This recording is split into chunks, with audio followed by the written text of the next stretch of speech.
We will hear argument this morning in Case 23-939, Trump versus United States. Mr. Sauer. Mr. Chief Justice, and may it please the Court. Without presidential immunity from criminal prosecution, there can be no presidency as we know it. For 234 years of American history, no president was ever prosecuted for his official acts. The framers of our Constitution viewed an energetic executive as essential to securing liberty. If a president can be charged, put on trial, and imprisoned for his most controversial decisions as soon as he leaves office, that looming threat will distort the president's decision-making precisely when bold and fearless action is most needed.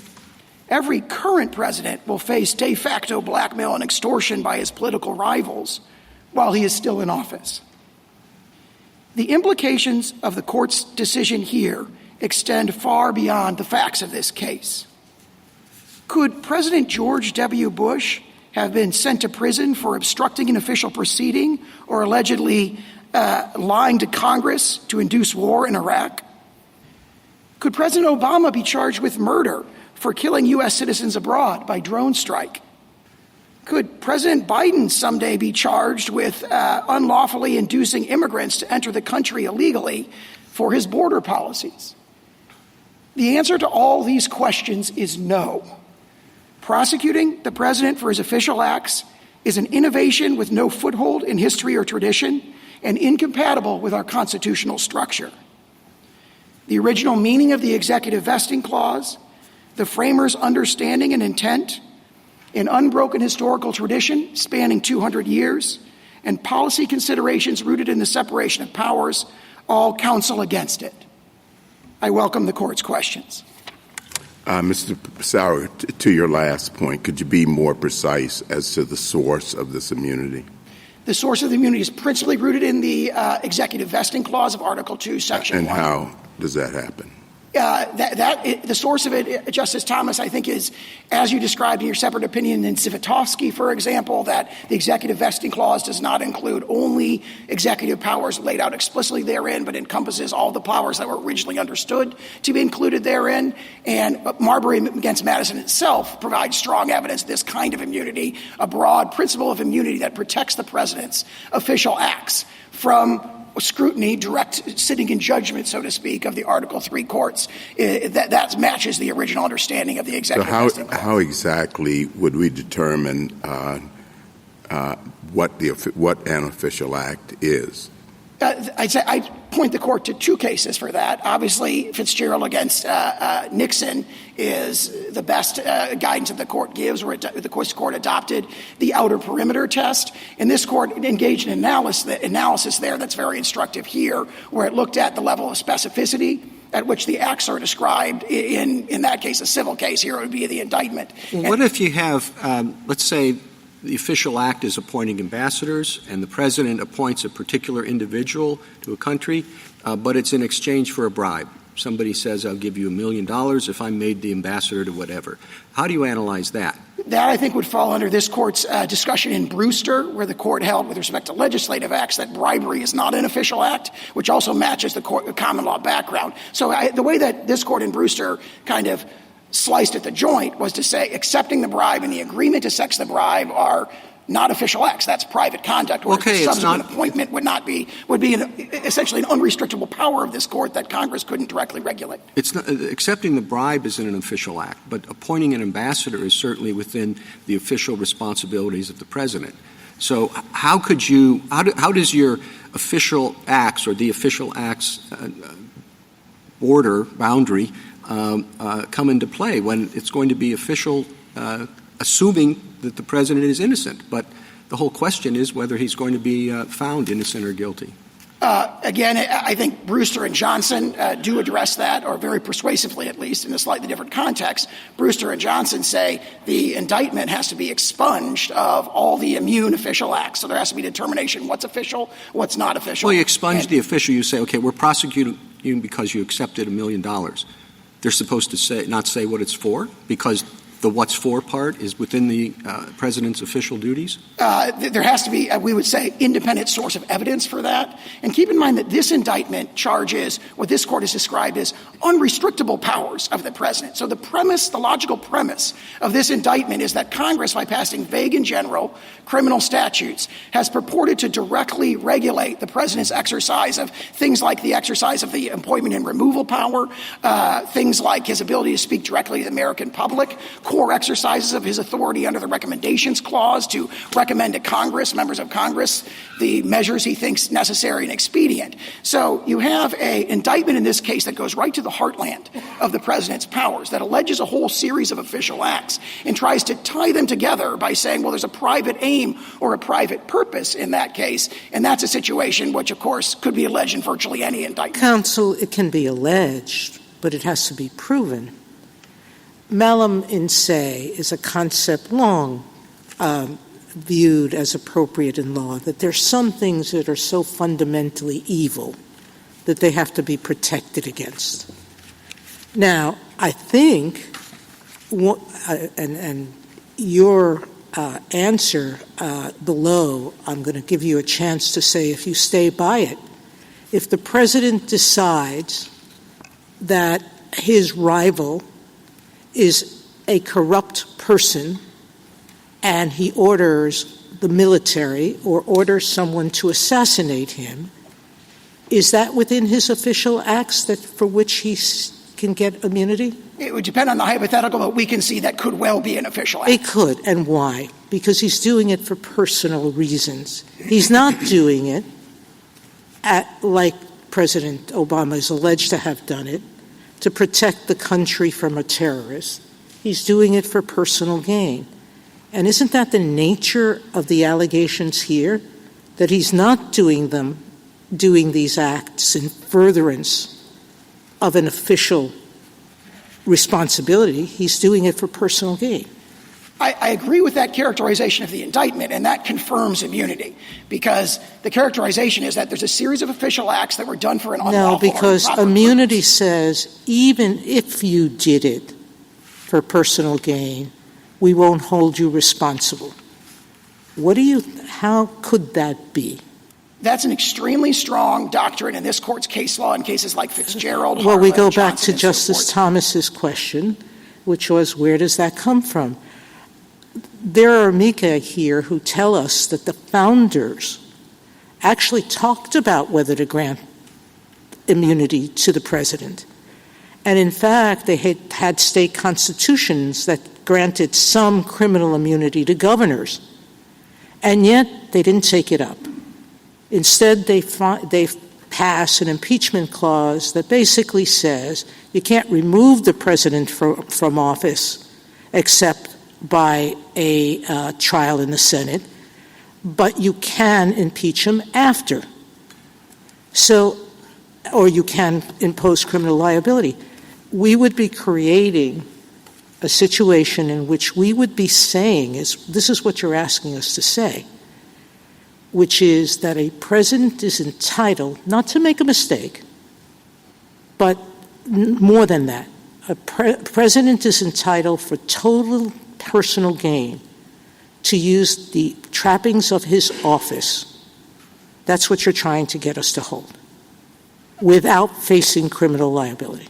Your Honor, I would say three things in response to that. First, the doctrine that immunity does not turn on the allegedly improper motivation or purpose is something that this court has reaffirmed in at least 9 or 10 That's cases. absolute immunity, but qualified immunity does say that whatever act you take has to be within what a reasonable person would do. I'm having a hard time thinking that creating false documents, that submitting false documents, that ordering the assassination of a rival, that accepting a bribe, and countless other laws that could be broken for personal gain, that anyone would say that it would be reasonable for a president or any public official to do that. Your Honor, as this court said very persuasively in Fitzgerald, the allegation that this particular act would be done for an unlawful purpose or was unlawful could be made in every case. And therefore, if that were the doctrine, that the allegation of improper purpose is what deprives the objective acts of their immunity, then the immunity would have no purchase. And that's reflected in many of the other court's cases. Isn't the work, though, of the improper motive, at least in the absolute immunity context, to tell us what are official acts and what are not? I mean, I'd understood that even in the first of all, your ask is absolute immunity, isn't it? That's our principal position. That's yes. your position is you want the same kind of doctrine that we've applied in other contexts when we say an official has absolute immunity. And my understanding is that when we say that, we mean for their official acts. Is that right? Yes. Okay. So any official acts, so then in that world, the real decision-making from the court standpoint is whether or not something is an official act or not, correct? That is an important determination by all means. I mean, that's the determination in the absolute immunity world, because if you determine that it's an official act, then the principle is that you get immunity for it, correct? That is correct. All right. So my question, and I think the Chief Justice may have asked this at the beginning, is how do you determine what, or maybe Justice Thomas, how do you determine what is an official act? And when we're talking about the kinds of scenarios that Justice Sotomayor brought up, one could say that when the president is using the trappings of his office to achieve a personal gain, then he's actually not acting officially, even if the doctrine was absolute immunity. So what do you say about that? Two things in response to that. First, to the last point, that allegation that this was really motivated by an improper private purpose could be made in every single case. No, I understand that, but it would have to be made. I'm just trying to assess. Even if we had the doctrine of absolute immunity, that same allegation and the facts related to it would come in because the person would be arguing that he was not acting in his official capacity. He wasn't doing something official. He was doing it personal, correct? I agree. The objective, or I'm not sure I agree, but the point I would make in response to that is in Fitzgerald against Nixon, this court emphasized that would result in an intrusive discussion or determination of the president's personal motives for every official act. And again, this is not just in the case of the presidency. All right. Can I just ask you another quick question before my colleagues take it over here? At the beginning of your analysis, when you were giving your opening statements, you were talking about you suggested that the lack of immunity and the possibility of prosecution in the presidential context is like an innovation. And I understood it to be the status quo. I mean, I understood that every president from the beginning of time, essentially, has understood that there was a threat of prosecution, if for no other reason than the Constitution suggests that they can be prosecuted after impeachment. The Office of Legal Counsel has said forever that presidents are amenable to a threat of prosecution, and they have continued to function and do their jobs and do all the things that presidents do. So it seems to me that you are asking now for a change in what the law is related to immunity. I would quote from what Benjamin Franklin said at the Constitutional Convention, which I think reflects best the founders' original understanding and intent here, which is at the Constitutional Convention, Benjamin Franklin said, "History provides one example only of a chief magistrate who was subject to public justice, criminal prosecution, and everybody cried out against that."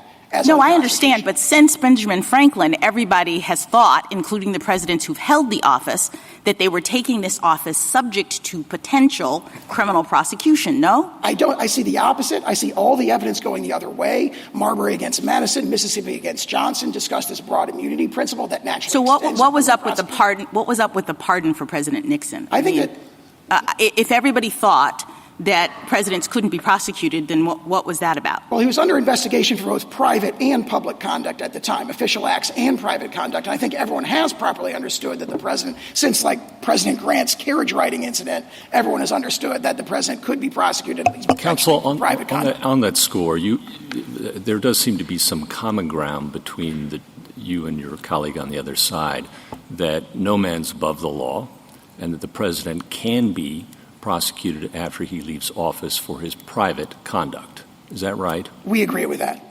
And then the question becomes, as we've been exploring here today, a little bit about how to segregate private from official conduct that may or may not enjoys some immunity, and I'm sure we're going to spend a lot of time exploring that. But the D.C. Circuit in Blasingame, Chief Judge there, joined by the panel, expressed some views about how to segregate private conduct for which no man is above the law from official acts. Do you have any thoughts about the test that they came up with there? Yes, we think in the main that test, especially if it's understood through the lens of Judge Katsas' separate opinion, is a very persuasive test. It would be a great source for this court to rely on in drawing this line. And it emphasizes the breadth of that test. It talks about how actions that are, plausibly connected to the president's official duties are official acts. And it also emphasizes that if it's a close case or it appears there's considerations on the other side, that also should be treated as immune. Those are the aspects of that we'd emphasize as potentially guiding the court's discretion. And that left open, here. In that case, the possibility of further proceedings and trial. Exactly right. And that would be a very natural course for this court to take in this place. The court can and should reverse the categorical holding of the D.C. Circuit that there's no such thing as official acts, especially when it comes to— But you'd agree further proceedings would be required? That is correct. There would have to be, and I would point the court to Anderson against Creighton, where the court said there'd be kind of two stages of these further proceedings. There's looking at the indictment itself, or in that case it was a complaint, but look at the charging document itself and see whether on the face of it this is alleging official acts, and if not, or it can't be determined, then there'd be a factual proceeding. And all that under Mitchell against Forsyth and so forth would have to occur before any other proceedings in the district. Counsel, Mr. Sauer, go ahead. Mr. Sauer, you began by explaining why you believe that immunity from criminal prosecution is essential for the proper functioning of the presidency. But my question is whether the very robust form of immunity that you're advocating is really necessary in order to achieve that result. So just to take one possible alternative, suppose the rule were that a former president cannot be prosecuted for official acts unless no plausible justification could be imagined for what the president did, taking into account history and legal precedent and the information that was provided to the president at the time when the act was taken. Would that be sufficient, or if it is insufficient, why would it be insufficient? That might be a much better rule than what emerged from the lower courts here. We think it would be insufficient because, again, that long line of cases talking about using the president's motives and the intrusive consideration of the president's motives as transforming acts to official and unofficial would come into play. And of course, once you can make that allegation, all of a sudden you've opened the door. You no longer have a per se clear bright line rule. You have a determination in every single case. Well, what if it were not? What if it did not involve any subjective element? It was purely objective. You would look objectively at the various relevant factors. That sounds to me a lot like Blasingame, and especially viewed through the lens of Judge Katsas' separate opinion, and that may not be different than what we're proposing to the court today. Well, Blasingame had to do with the difference between official conduct and private conduct, right? That's correct. I understood the court to be asking that. No, this would apply, and just a possibility. I don't know whether it's a good idea or a bad idea or whether it can be derived from the structure of the Constitution or the vesting clause or any other source. But this would be applied in on purely objective grounds when the president invokes an official power in taking the action that is at issue. Yes, I believe the reason I think of Blasingame is because it talks about an objective, context-specific determination to winnow out what's official and what is purely private conduct. And again, with a strong degree of deference to what I'm sorry. If I understood Justice Alito, he's suggesting not that. He's suggesting whether, even if it is an official act, whether you still grant immunity if that act is not plausibly viewed as within the realm of law. He can correct me if I'm wrong. That was the question. That, I think, would be a superior rule than the categorical denial that emerged in the trial court here. I do think it would I'm not quite sure why he used the word plausible, because that seems to negate, might as well give absolute if you're saying plausible, because anybody could argue plausibility. We don't even require plausible. We require reasonable in qualified immunity. So, well, I mean, one might argue that it isn't plausibly legal to order SEAL Team 6, and I don't want to slander SEAL Team 6 because they're honorable officers, and they are bound by the Uniform Code of Military Justice not to obey unlawful orders. But no, I think one could say that it's not plausible that is legal, that action would be legal. And I'm sure I've thought of lots of hypotheticals. I'm sure you've thought of lots of hypotheticals where a president could say, I'm using an official power, and yet the president uses it in an absolutely outrageous manner. That, if we're an objective determination, may well be an interesting approach to take. So apply it to the allegations here. What is plausible about the president assisting in creating a fraudulent slate of electoral candidates? Assuming you accept the facts of the complaint on their face, is that plausible that would be within his right to do? Absolutely, Your Honor. We have the historical precedent we cited in the lower courts of President Grant sending federal troops to Louisiana and Mississippi in 1876 to make sure that the Republican electors got certified in those two cases, which delivered the election to Rutherford B. Hayes. The notion that it's completely implausible, I think, just can't be supported based on the face of this indictment or even knowing that the slate is fake. Knowing that the slate is fake, that they weren't actually elected, that they weren't certified by the state. He knows all those things. The indictment itself alleges, I dispute that characterization. The indictment affixes the word label to the so-called fraudulent electors. It affixes the word fraudulent, but that's a complete mischaracterization. On the face of the indictment, it appears that there was no deceit about who had emerged from the relevant state conventions, and this was being done as an alternative basis. But I want to address a more higher level point, a fundamental point, which is that, as Justice Alito's question indicated, there's a whole series of structural checks other than criminal prosecution that are designed to deter these kind of, outlandish scenarios or extraordinarily obviously illegal things. And that's been viewed in this court's opinions going all the way back to at least Martin against Mott. Where do you think the D.C. Circuit went wrong in how it determined what was official versus what's personal? Well, I read the opinion below in this particular case as adopting a categorical view. It does not matter is the logic of their opinion because there is no immunity for official acts, and therefore,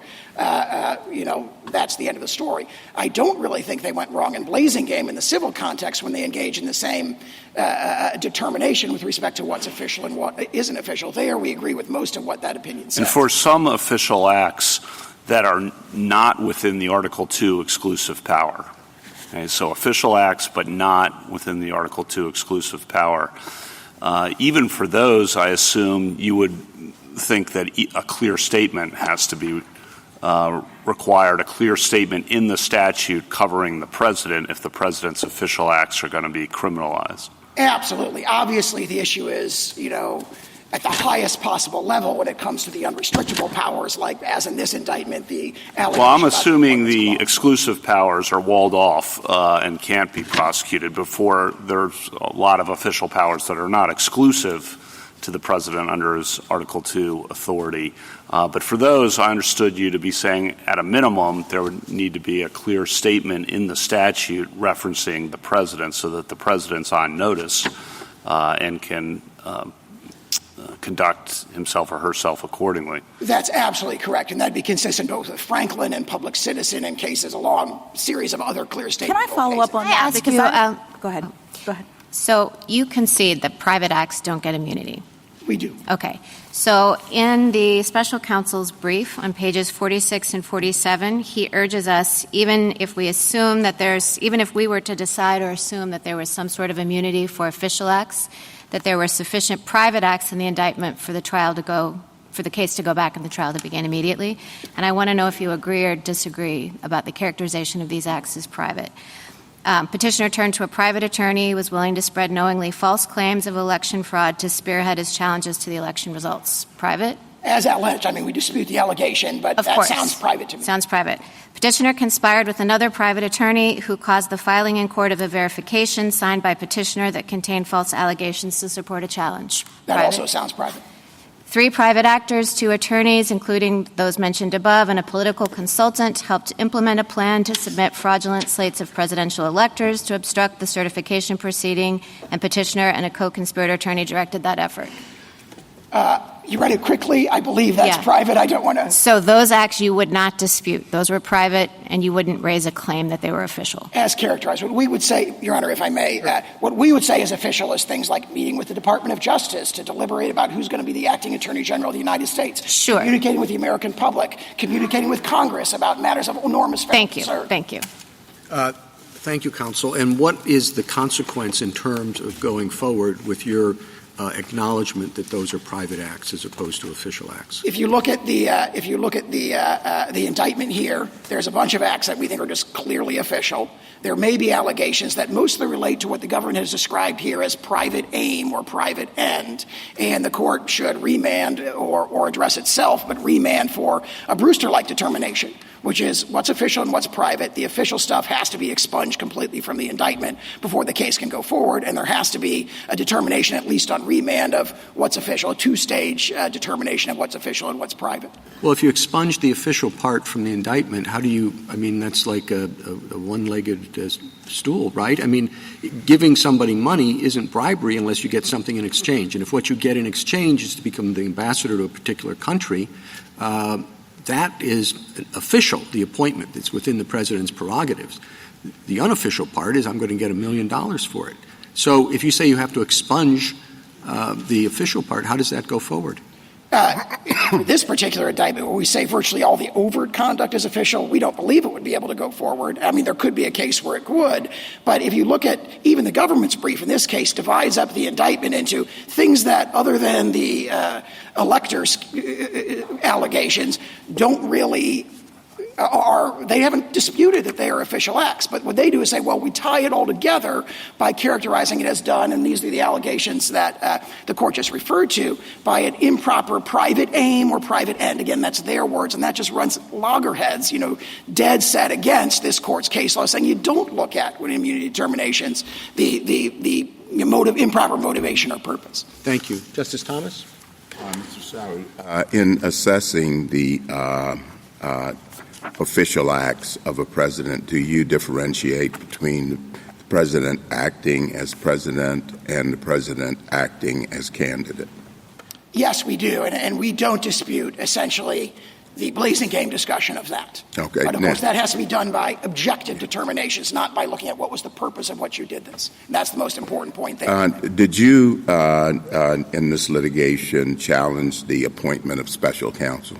Not directly. We have done so in the Southern District of Florida case, and we totally agree with the analysis provided by Attorney General Meese and Attorney General Mukasey. And it points to a very important issue here, because one of their arguments is, of course, that, we should have this presumption of regularity. That runs into the reality that we have here an extraordinary prosecutorial power being exercised by someone who was never nominated by the president or confirmed by the Senate at any time. So we agree with that position. We hadn't raised it yet in this case when this case went up on appeal.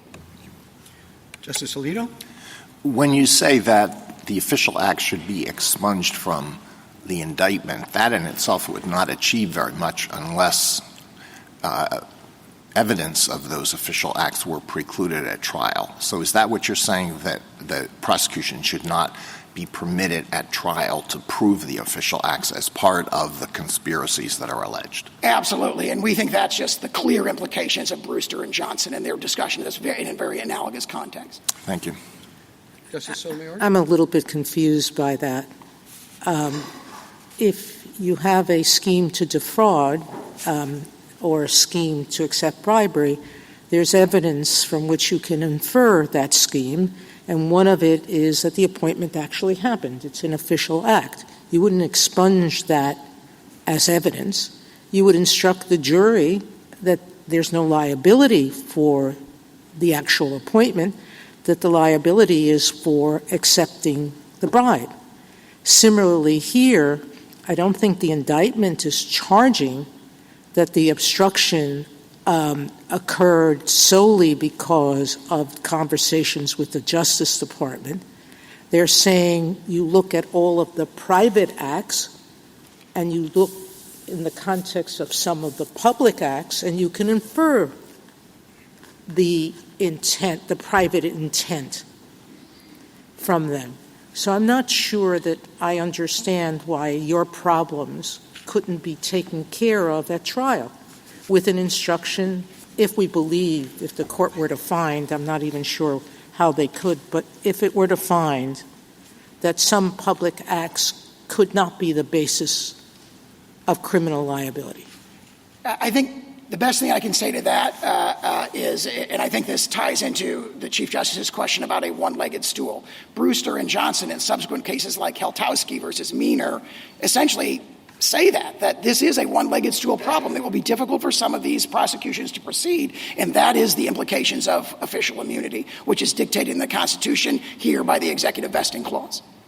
Justice Kagan? Can I continue on in Justice Barrett's vein a little bit and ask you about some of the allegations of the indictment and whether they're official acts or not in your view?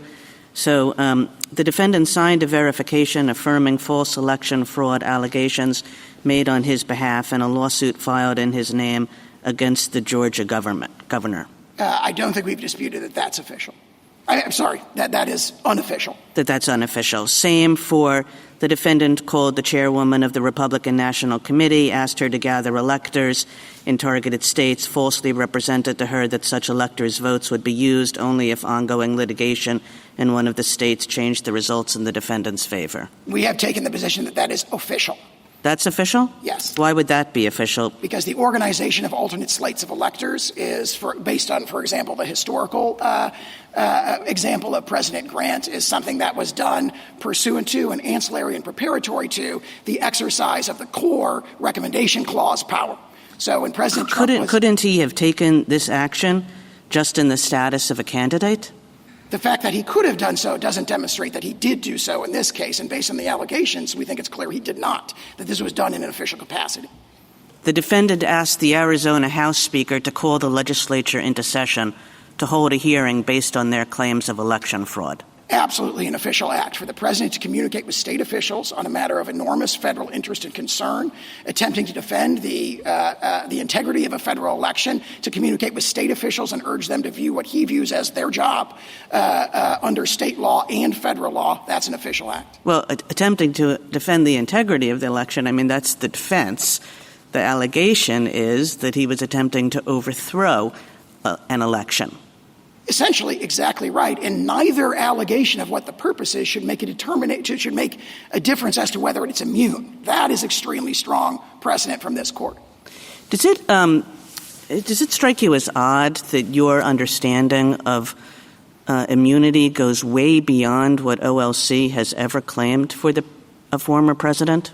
I view the OLC opinions here as strongly supporting us because any time a congressional statute basically got anywhere near touching the president's prerogatives, they've said, we're going to interpret the statute narrowly to avoid that. So well, that's a different question. I mean, what OLC has always said is that sitting presidents get immunity, but former presidents, no. Now, there might be a different argument made about whether a statute or whether a statute as applied to particular conduct is properly available against the president. But that's a very different argument than the immunity claim that you're making here, which OLC has definitively not supported. I don't know if I put it that way. I don't recall an opinion directly addressing it, but more fundamental to us, Your Honor, is in fact the language of cases like Marbury and statements like made by Benjamin Franklin at the Constitutional Convention, statements of George Washington talking about the massive risk of factional strife and how that could destroy the republic and erect a new government on the ruins of public liberty. That's what we rely on principally here. I cite the OLC opinions because, of course, what you see there is a very strong trend that if there's any statute that might trench in any way on the president's prerogatives, which they interpret it to avoid that. If a president sells nuclear secrets to a foreign adversary, is that immune? that sounds like, similar to the bribery example, likely not immune. Now, if it's structured as an official act, he would have to be impeached and convicted first before. What does that mean if it's structured as an official act? Well, I don't know in the hypothetical whether or not that would be an official act. You'd probably have to have more details to apply the Blazing Game analysis or even the Fitzgerald analysis that we've been talking about. How about if a president orders the military to stage a coup? I think that, as the Chief Justice pointed out earlier, where there is a whole series of, sort of guidelines against that, so to speak, like the UCMJ prohibits the military from following a plainly unlawful act. If one adopted Justice Alito's test, that would fall outside. Now, if one adopts, for example, the Fitzgerald test that we advanced, that may well be an official act, and he would have to be, as I'll say in response to all these kinds of hypotheticals, has to be impeached and convicted before he can be criminally prosecuted. But I emphasize to the court that— Well, he's gone. Let's say this president who ordered the military to stage a coup, he's no longer president. He wasn't impeached. He couldn't be impeached. But he ordered the military to stage a coup, and you're saying that's an official act. I think it would depend. That's immune. I think it would depend on the circumstances whether it was an official act. If it were an official act, again, he would have to be impeached. Well, what does that mean, depend on the circumstances? He was the president. He is the commander-in-chief. He talks to his generals all the time, and he told the generals, I don't feel like leaving office. I want to stage a coup. Is that immune? If it's an official act, there needs to be impeachment and conviction beforehand because the framers viewed that kind of If very it's an low official risk. act, is it an official act? If it's an official act, it's impeachment. Is it an official act? On the way you've described that hypothetical, it could well be. I just don't know. You'd have to, again, it's a fact-specific, context-specific determination. That answer sounds to me as though it's like, yeah, under my test, it's an official act, but that sure sounds bad, doesn't it? Well, it certainly sounds very bad, and that's why the framers have a whole series of structural checks that have successfully, for the last 234 years, prevented that very kind of extreme hypothetical. And that is the wisdom of the framers. What they viewed as the risk that needed to be guarded against was not the notion that the president might escape, a criminal prosecution for something, sort of very, very unlikely in these unlikely scenarios. They viewed much more likely and much more destructive to the republic the risk of factional strife discussed by George Washington. The framers did not put an immunity clause into the Constitution. They knew how to. There were immunity clauses in some state constitutions. They knew how to give legislative immunity. They didn't provide immunity to the president. And, not so surprising, they were reacting against a monarch who claimed to be above the law. Wasn't the whole point that the president was not a monarch and the president was not supposed to be above the law? I would say two things in response to that. Immunity, they did put an immunity clause in a sense. They put in the executive vesting clause, which was originally understood to adopt a broad immunity principle that's set forth in the very broad language of Marbury against Madison. And also they did discuss and consider what would be the checks on the presidency. And they did not say, we need to have criminal prosecution. Right there at the Constitutional Convention, Benjamin Franklin says we don't have that. That's not an option. Everybody cried out against that as unconstitutional. The structural check we're adopting is impeachment. And they're very clear on that in pages 64 to 69 of the second volume of Farrand. Thank you. Justice Gorsuch?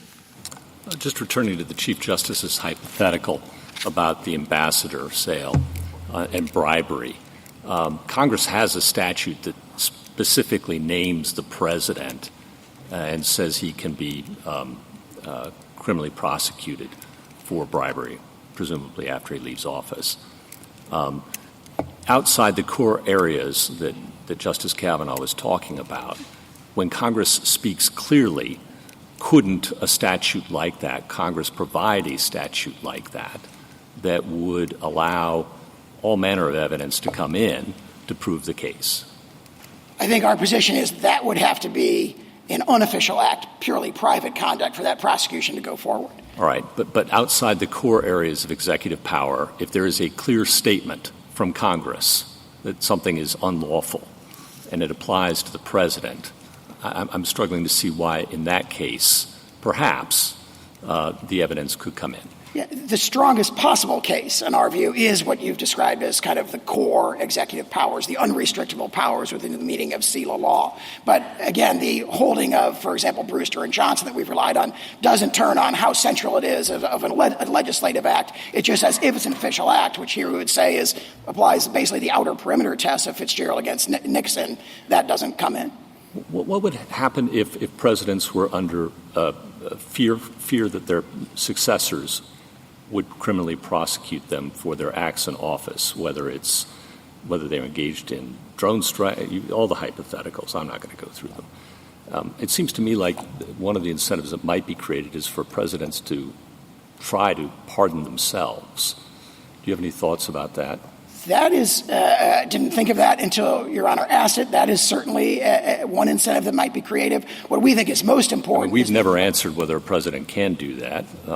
Happily, it's never been presented to us. And if the doctrine of immunity remains in place, that's likely to remain the case for those very issues. As Fitzgerald, I think, very powerfully emphasized, the real concern here is there going to be bold and fearless action?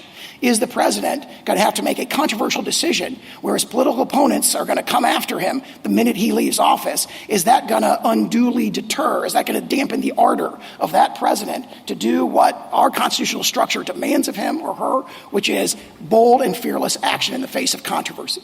And perhaps if he feels he has to, he'll pardon himself every 4 years from now on. But that, as the court pointed out, wouldn't provide the security because the legality of that is something that's never been addressed. Now, one of the checks and balances, in addition to impeachment that you've discussed, is subordinate liability. You don't contest that everybody following an unlawful order beneath the President of the United States can be immediately prosecuted, do you? I'm sorry, if the court is asking whether they If could the president gives an unlawful order, call in the troops, all the examples we've heard, every subordinate beneath him faces criminal prosecution, don't they? That is what Gouverneur Morris said explicitly at the Constitutional Convention, that his coadjutors could be prosecuted. There is an important caveat because, of course, there would have to be a statute that would govern that for them to be prosecuted. Oh, we've got lots of statutes. The criminal law books are replete.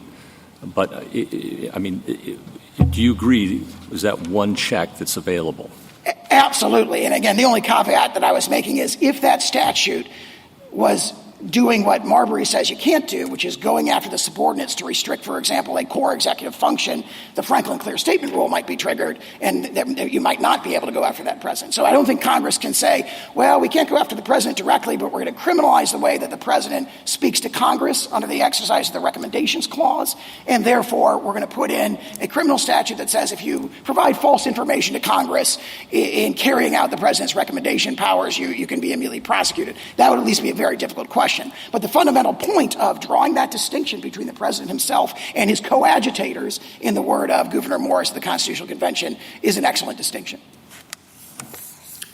Justice Kavanaugh? Just follow up on the OLC opinions question. As you read them, and I think I read them, they articulate a clear statement rule as to this court's cases for covering official acts. And your point, I think, but I just want to underscore this, is that none of the statutes alleged here or cited here have a clear statement covering the president, therefore meaning that the president can't be charged for any official acts under these statutes. That's absolutely correct. They're extended way beyond. I mean, that's separate from the question what's official versus what's personal. But for that bucket that is official, there's no clear statement, period. That's right. And as to purely private conduct, we don't think that clear statement rule would be invoked. But as to official acts, these statutes, the ones charged in the indictment, are just way far afield from purporting to criminalize in clear terms the president's official acts. And then just to clarify this, the president's not above the law, the president's not a king. The founders thought that. I think your point in response to that is the president is subject to prosecution for all personal acts, just like every other American for personal acts. The question is acts undertaken in an official capacity. That's correct. And even those, of course, if there was an impeachment and conviction, could be prosecuted on our view. And we'd emphasize the whole series of structural checks in addition to that, which deter those and have successfully deterred presidential misfeasance for 234 years. Then on the source of immunity, it's not explicit in the Constitution, but also executive privilege is not explicit in the Constitution, yet in United States versus Nixon, the court unanimously said that the Article II executive power in the Constitution encompassed executive privilege, and the same principle presumably would apply to executive immunity being encompassed within that executive power as historically understood. That's absolutely correct, and there's a very telling passage in Free Enterprise Fund where this court talked about how there's a letter from James Madison to Thomas Jefferson at the time of the founding where Madison said, hey, as to the removal power, they did not expressly take this away, so the 1789 Congress understood that it was left in place. So if the original understanding of the executive vesting clause is broad enough to encompass that, it would have to be expressly taken away, which is the opposite of the presumption that they're advancing here. And then lastly, I think you've acknowledged in response to others' questions that some of the acts in the indictment are private, and your view is that some are official. Is it your position then that analysis of which is which should be undertaken in the first instance by the D.C. Circuit or the district court? Most likely a district court under the logic of Anderson. Thank you. Justice Barrett?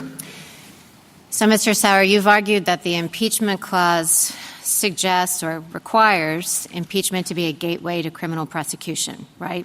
Yes, I think that's the plain meaning of that second phrase in the clause. Okay, so there are many other people who are subject to impeachment, including the 9 sitting on this bench, and I don't think anyone has ever suggested that impeachment would have to be the gateway to criminal prosecution for any of the many other officers subject to impeachment. So why is the president different when the impeachment clause doesn't say so? Someone very important has made the opposite suggestion as to the president himself, which is Solicitor General Bork, which is reaffirmed in the OLC opinions on this, where Solicitor General Bork in 1973, as to the issue of the vice president, reviewed the historical materials, and he said the sequence is mandatory only as to the president. That is DOJ's view of the original understanding of the impeachment judgment clause, which is exactly our position. The sequence is mandatory only as to the president. Keep in mind that the criminal prosecution of a president prior to impeachment contradicts, in our view, the plain language of the Constitution, but also hundreds of years of history. And what DOJ admits is the framers' intent. And so we say that that practice, whatever its validity, should not be extended to this novel context where it clashes with the constitutional structure. What if the criminal conduct isn't discovered until after the president is out of office? So there was no opportunity for impeachment. We say the framers assume the risk that of under-enforcement by adopting these very structural checks. As Justice Scalia said in Morrison against Olson, the separation of powers prevents us from righting every wrong, but it does so that we do not lose liberty. Okay, and the special counsel makes a point that I think is a pretty compelling one. You admit that if the president were successfully impeached, that he could be criminally prosecuted after impeachment, right? Assuming the prosecution was for the same conduct of which he was convicted, not impeached. He must be convicted. That word conviction is right there in the clause. Okay, granted. But you also say that these criminal statutes, unless they explicitly mention the president, don't apply to him. So how can you say that he would be subject to prosecution after impeachment while at the same time saying that he's exempt from these criminal statutes? Well, there are statutes, as they concede, where Congress has purported to do so. 2 or 3. They haven't done a comprehensive review. I think it looks like all they did was text search for president in 18 U.S. Code. Again, under Franklin, that's a very telling indication that the word president is not in the statute. It isn't necessarily a magic word requirement, so to speak. But more fundamentally than that, they concede there are statutes that exist. In addition to that, much impeachment could occur as a result of private conduct. So the impeachment judgment clause does do significant work by authorizing the subsequent prosecution of a president there, because what the framers, if you look at what they're discussing in the thing, or in the Constitutional Convention, is principally concerns about private conduct, which, of course, we concede are not immune. Okay, so just to pick up Justice Kagan's example of a president who orders a coup, let's imagine that he is impeached and convicted for ordering that coup, and let's just accept for the sake of argument your position that that was official conduct. You're saying that he couldn't be prosecuted for that even after conviction in an impeachment proceeding if there was not a statute that expressly referenced the president and made it criminal for the president? There would have to be a statute that made a clear statement that Congress purported to regulate the president's conduct. Okay, thank you. Justice Jackson? So I think I now understand better your position. In your discussions with Justice Kavanaugh, it became clear that you are saying that for the private acts of a president, there's no immunity, but for the official acts of the president, there is immunity. Is that your position? I agree with that. All right. So one thing that occurs to me is that this sort of difficult line drawing problem that we're having with all of these hypotheticals, is this a private act or a public act, is being necessitated by that assumption. Because, of course, if official acts didn't get absolute immunity, then it wouldn't matter. We wouldn't have to identify which are private and which are public, correct? That, in fact, is the approach of the D.C. Circuit. There's no determination that needs to be made. Right, but I'm just making, so to the extent we're worried about, like, how do we figure out whether it's private or public, we have to understand that we're only doing that because of an underlying assumption that the public acts get immunity. So let me explore that assumption. Why is it, as a matter of theory, and I'm hoping you can sort of zoom way out here, that the president would not be required to follow the law when he is performing his official acts? Everyone else, there are lots of folks who have very high-powered jobs, who make a lot of consequential decisions, and they do so against the backdrop of potential criminal prosecution if they should break the law in that capacity. And we understand and we know, as a matter of fact, that the President of the United States has the best lawyers in the world.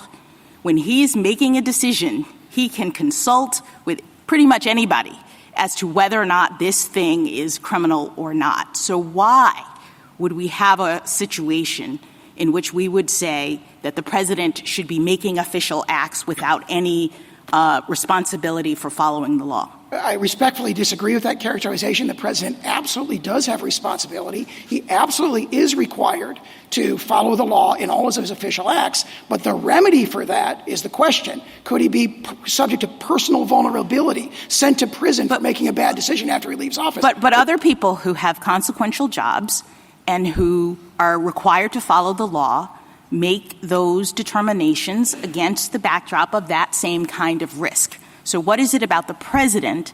I've heard you say it's because the president has to be able to act boldly, make kind of consequential decisions. Sure, but again, there are lots of people who have to make life and death kinds of decisions, and yet they still have to follow the law. And if they don't, they could be sent to prison, et cetera, et cetera. So I'd say two things in response to that, Yes. both from Fitzgerald. That's the very sort of inference or reasoning that this court rejected in Fitzgerald. No, but Fitzgerald was a civil situation in which the president actually was in a different position than other people because of the nature of his job, the high-profile nature, and the fact that he touches so many different things. When you're talking about private civil liability, anybody on the street can sue him. We could see that the president was sort of different than the ordinary person when you say, should he be immune from civil liability from anybody who wants to sue him? But when we're talking about criminal liability, I don't understand how the president stands in any different position with respect to the need to follow the law as he is doing his job than anyone else. He is required to follow the law. And what Fitzgerald But he's not said is if there's no criminal prosecution. If there's no threat of criminal prosecution, what prevents the president from just doing whatever he wants? all the structural checks that are identified in Fitzgerald and a whole series of this court's cases that go back to Martin against Mott, for example, impeachment, oversight by Congress, public oversight. There's a long series of them. Fitzgerald directly addresses this in the civil context, and we think that language naturally ports to the I'm not criminal sure that's much of a backstop, and what I'm, I guess, more worried about, you seem to be worried about the president being chilled.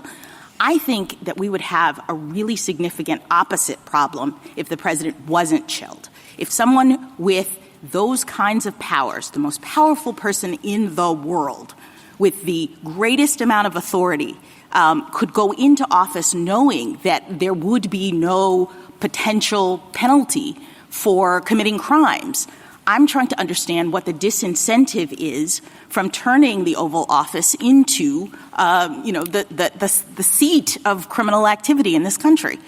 I don't think there's any allegation of that in this case. And what George Washington said is, what Benjamin Franklin said is, we view the prosecution of a chief executive as something that everybody cried out against as unconstitutional. And what George Washington said is, we're worried about factional strife, which will let me put this worry on the table. If the potential for criminal liability is taken off the table, wouldn't there be a significant risk that future presidents would be emboldened to commit crimes with abandon while they're in office? It's right now the fact that we're having this debate because OLC has said that presidents might be prosecuted. Presidents from the beginning of time have understood that that's a possibility.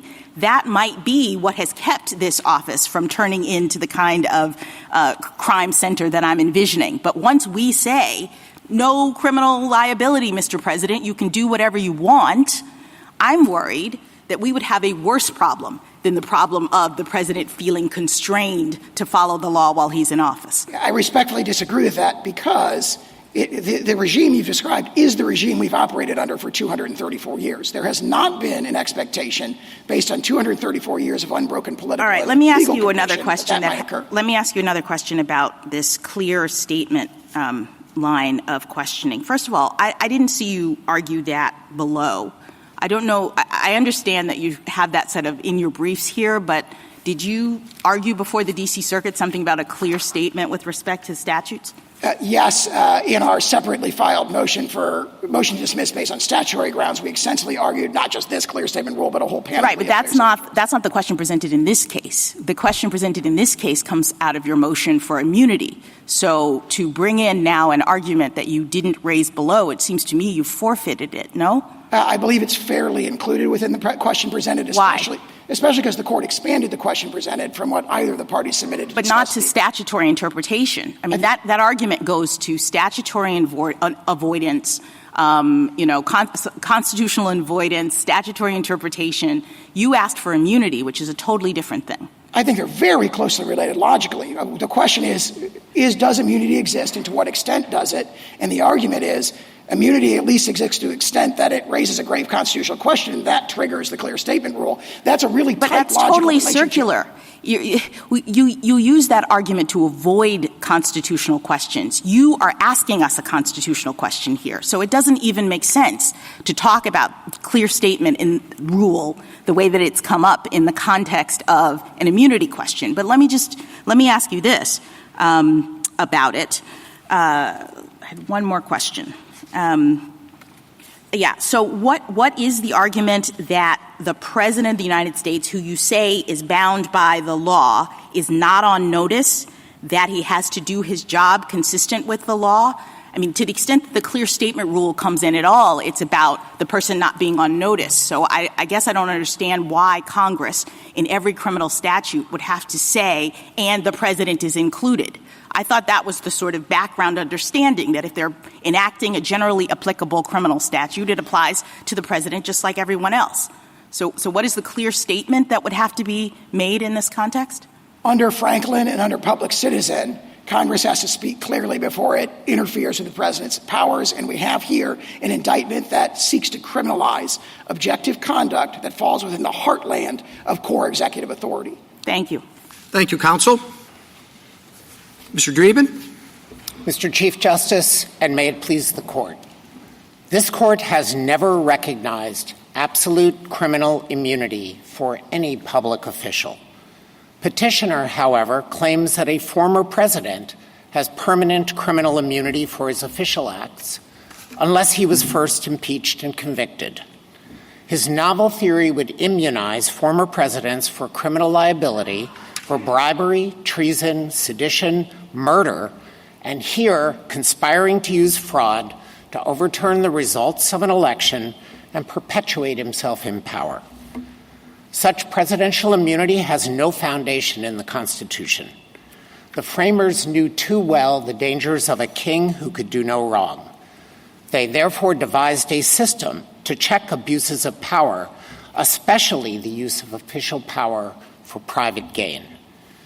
Here, the executive branch is enforcing congressional statutes and seeking accountability for petitioners' alleged misuse of official power to subvert democracy. That is a compelling public interest. In response, petitioner raises concerns about potential abuses, but established legal safeguards provide layers of protections, with the Article III courts providing the ultimate check. The existing system is a carefully balanced framework. It protects the president, but not at the high constitutional cost of blanket criminal immunity. That has been the understanding of every president from the framing through Watergate and up to today. This court should preserve it. I welcome the court's questions. Mr. Dreeben, does the president have immunity, or are you saying that there's no immunity, presidential immunity, even for official acts?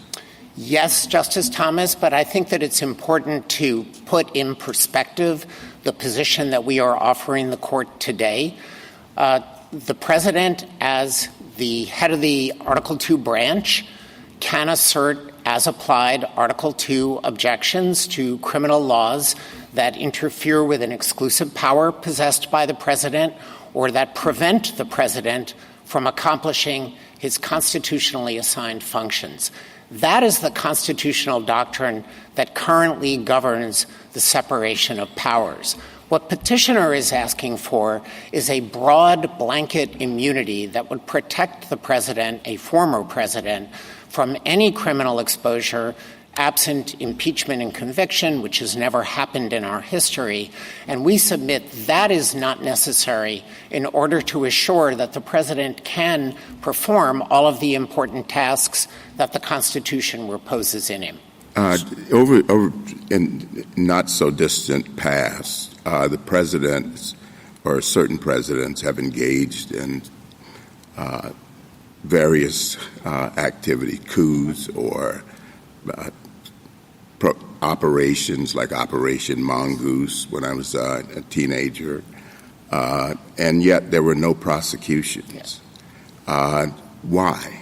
If what you're saying is right, it would seem that would have been ripe for criminal prosecution of someone. So, Justice Thomas, I think this is a central question. The reason why there have not been prior criminal prosecutions is that there were not crimes. And I want to explain why there are layers of safeguards that assure that former presidents do not have to lightly assume criminal liability for any of their official acts. At the outset, there is a statutory construction principle that is applicable here. It arises when there is a serious constitutional question about applying a criminal statute to the president's acts. It is not, and I'm sure that we will discuss this, that no statute can apply to the president in his official capacity absent a designation of the president in it. But there is a principle that if there is a serious constitutional question, courts will strive to construe the statute so that it does not apply to the president. In addition to that, the president, I think has been mentioned earlier, has access to advice from the Attorney General, and it would be a due process problem to prosecute a president who received advice from the Attorney General that his actions were lawful, absent the kind of collusion or conspiracy that itself represented a criminal violation, which I don't really see as being a realistic option.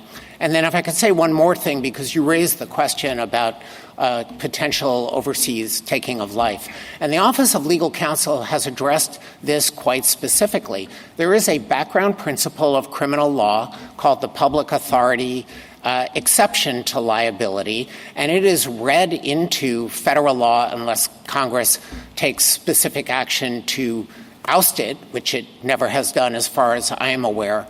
And in a case in which the president sought to engage in overseas activity that would result in the taking of life, OLC did not say the federal murder statute doesn't apply. That would be the thrust of my friend's argument on clear statement.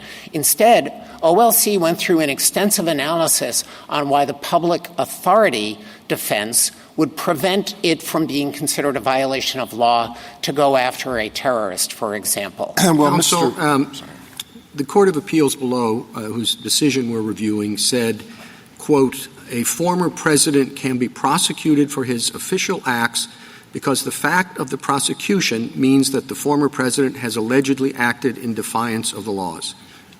Do you agree with that statement?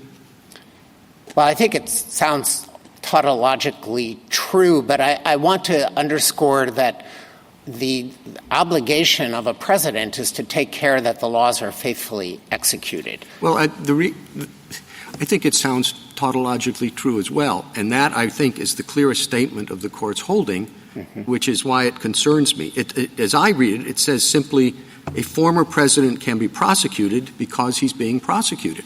Well, I would not suggest that that's either the proper approach in this case or certainly not the government's approach. A prosecution does, of course, invoke federal criminal law. The allegations have to be presented to a grand jury, which votes upon the indictment. Well, that's what I mean, shortly after that statement in the court, that court's opinion, that's what they said. But there's no reason to worry because the prosecutor will act in good faith, and there's no reason to worry because a grand jury will have returned the indictment. Now, you know how easy it is in many cases for a prosecutor to get a grand jury to bring an indictment, and reliance on the good faith of the prosecutor may not be enough in the some cases. I'm not suggesting here. So if it's tautological, and those are the only protections that the Court of Appeals below gave, and that is no longer your position, you're not defending that position, why shouldn't we either send it back to the Court of Appeals or issue an opinion making clear that that's not the law? Well, I am defending the Court of Appeals judgment, and I do think that there are layered safeguards that the court can take into account that will ameliorate concerns about unduly chilling presidential conduct. That concerns us. We are not endorsing a regime that we think would expose former presidents to criminal prosecution in bad faith, for political animus, without adequate evidence. A politically driven prosecution would violate the Constitution under Waite versus United States.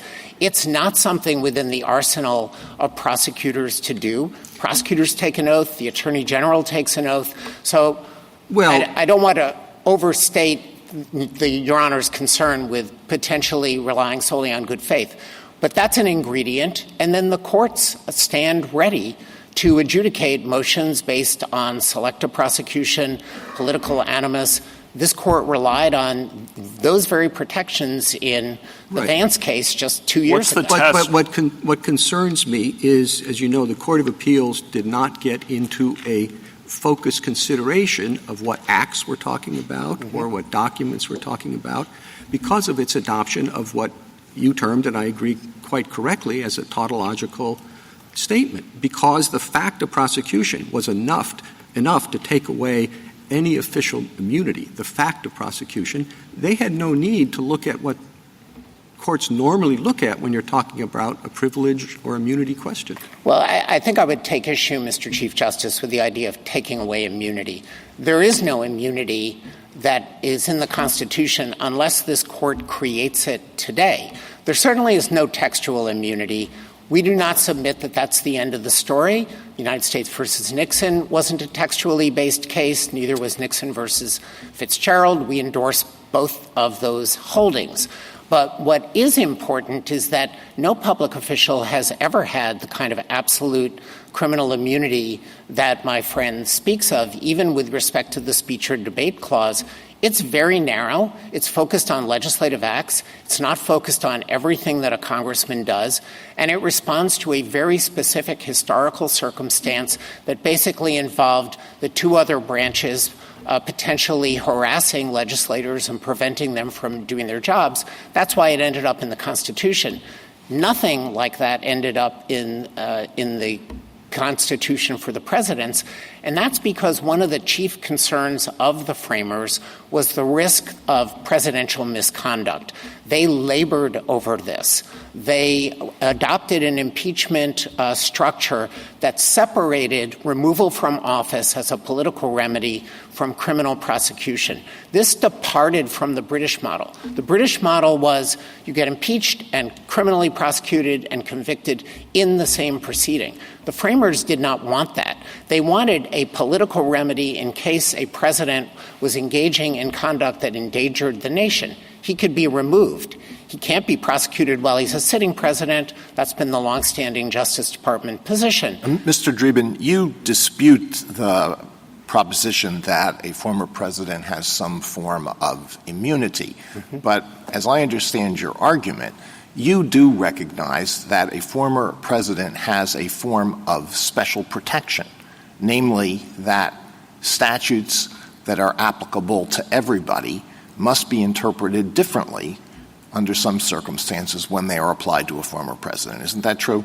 It is true because, Justice Alito, of the general principle that courts construe statutes to avoid serious constitutional questions, and that has been the longstanding practice of the Office of Legal Counsel in the Department of Justice. All right, so this is more, I think, than just a quarrel about terminology, whether what the former president gets is some form of immunity or some form of special protection, because it involves this difference, which I'm sure you're very well aware of. If it's just a form of special protection, in other words, statutes will be interpreted differently as applied to a former president, then that is something that has to be litigated at trial. The former president can make a motion to dismiss and may cite OLC opinions, and the district court may say, well, that's fine. I'm not bound by OLC, and I interpret it differently, so let's go to trial. And then there has to be a trial, and that may involve great expense, and it may take up a lot of time. And during the trial, the former president may be unable to engage in other activities that the former president would want to engage in.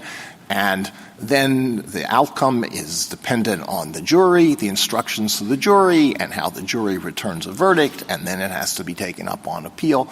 So the protection is greatly diluted if you take the form, if it takes the form that you have proposed. Now, why is that better?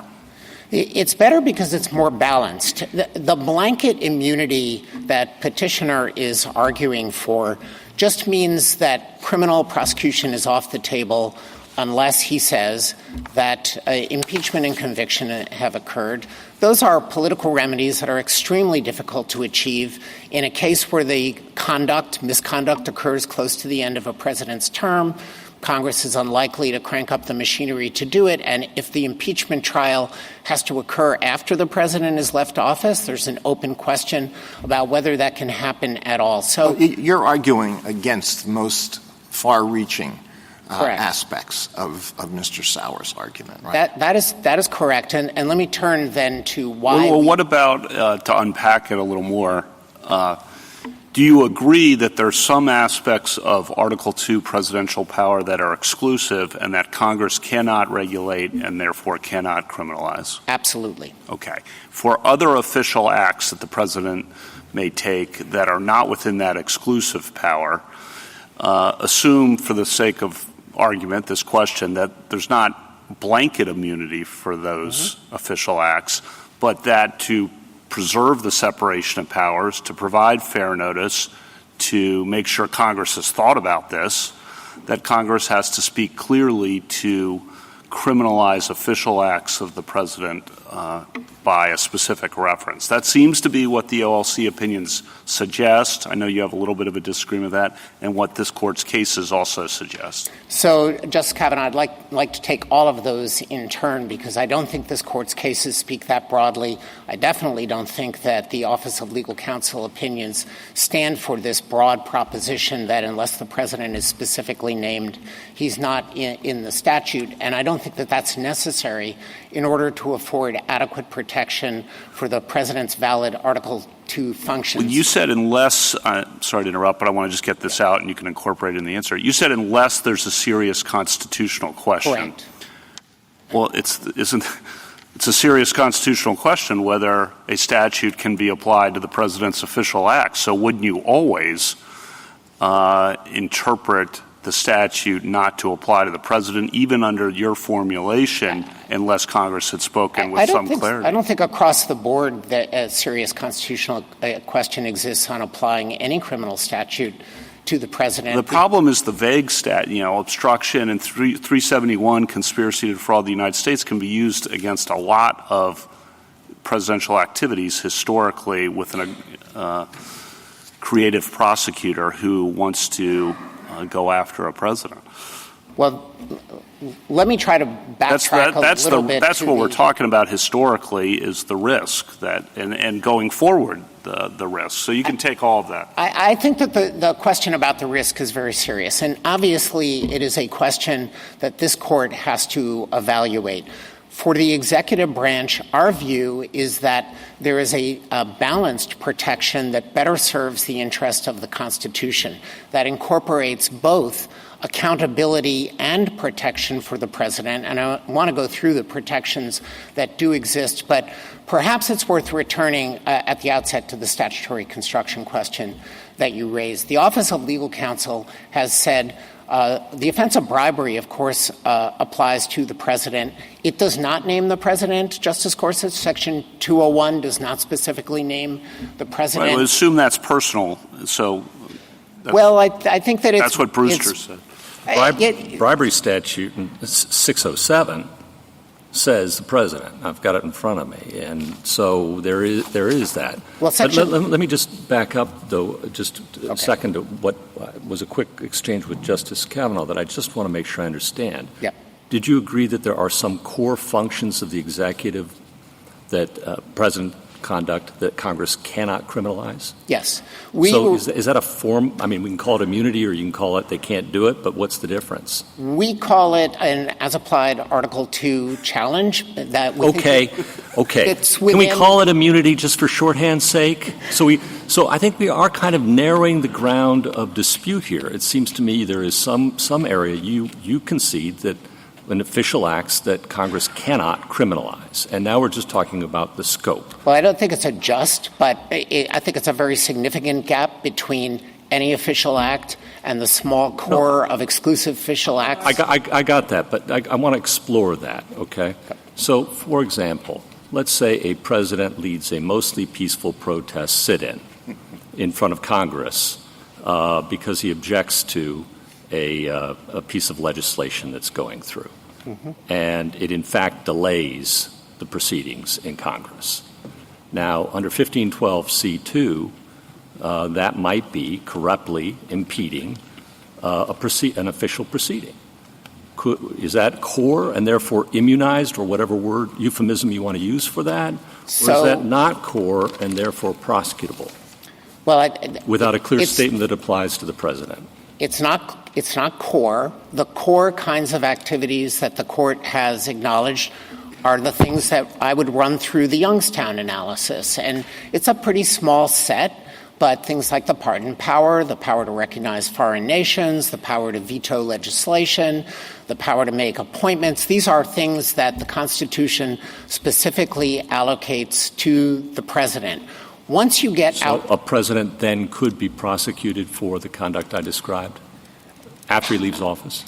Probably not, but I want to explain the framework of why I don't think that would be prosecution that would be valid.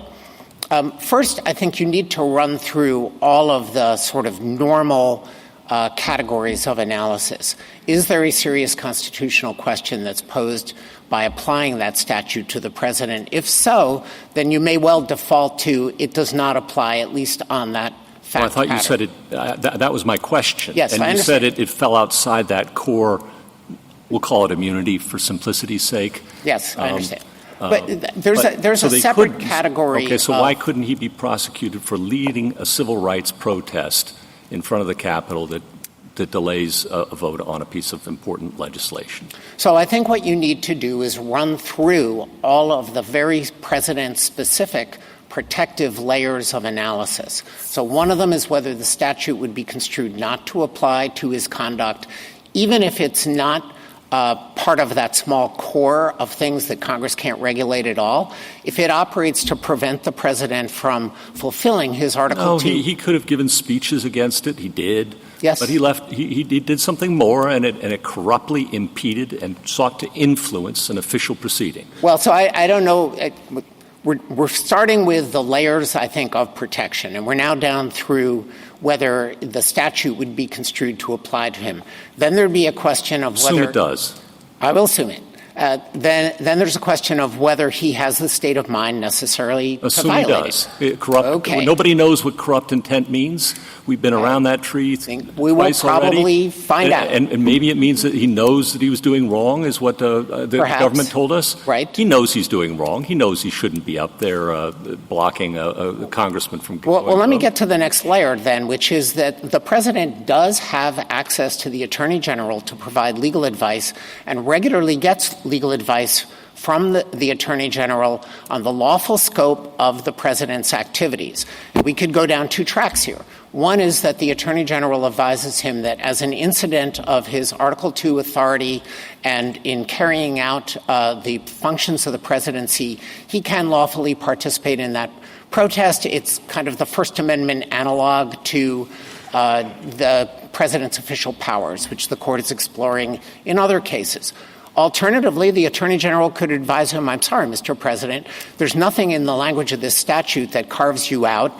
I don't see a serious constitutional question in it because you don't have to do that, and I would advise you not to violate the criminal law. And then he could be prosecuted. No. If he gets a negative opinion from the Attorney General, he still couldn't be prosecuted? I'm going to assume that most presidents are not going to take but if he gets one and does it anyway, then he could be prosecuted. Well, so then if we are down at that level, I think what we are really asking is whether the president is subject to the criminal law. And our answer is yes, he is subject to the criminal law. Mr. Dreeben, can we go back to the bribery statute? I, like you, understand that the only thing that is covered by that is the president is barred from soliciting or receiving funds in any room or building in the United States. That is correct. And it's an extremely— official building. It's a very limited mention of the president. And it really, I think— So, as I understand this, there's two very limited provisions mentioning the president as included. That's right. There's a whole number of provisions that exclude the president,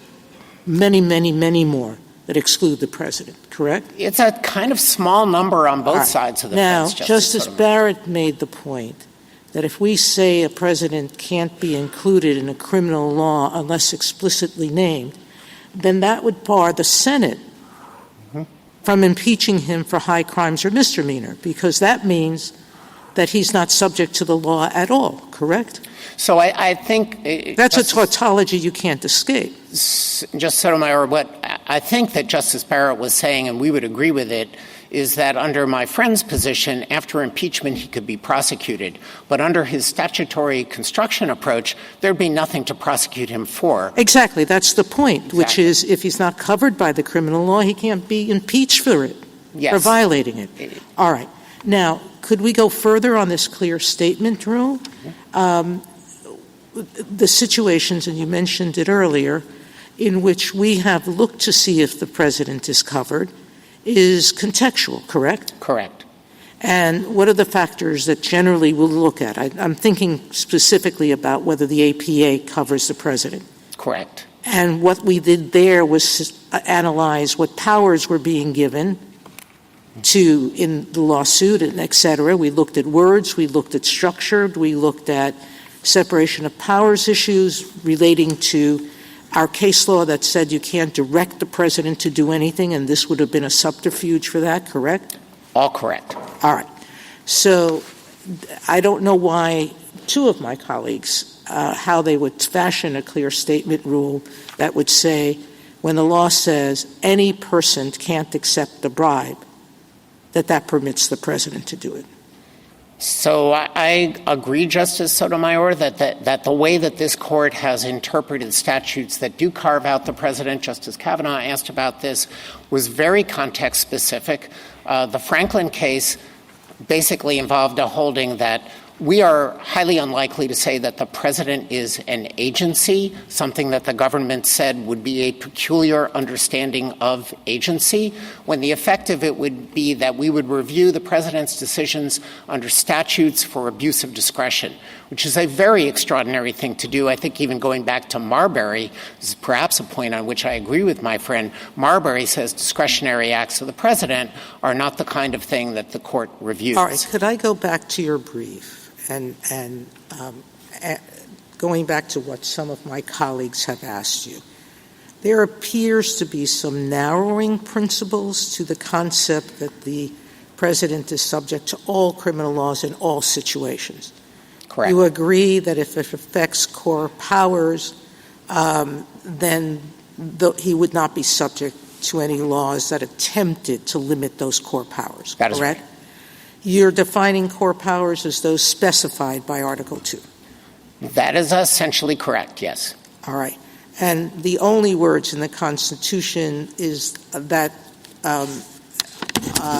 that have to do with the president in law is that he shall take care that the law be faithfully executed, correct? That is right. Hard to imagine that a president who breaks the law is faithfully executing the law, correct? He has to execute all of the laws. All right.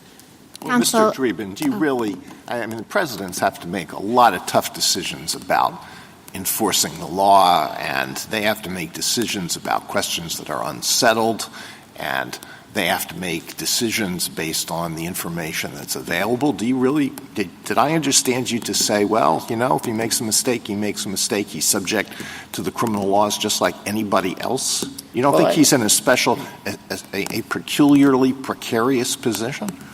He's in a special position for a number of reasons. One is that he has access to legal advice about everything that he does.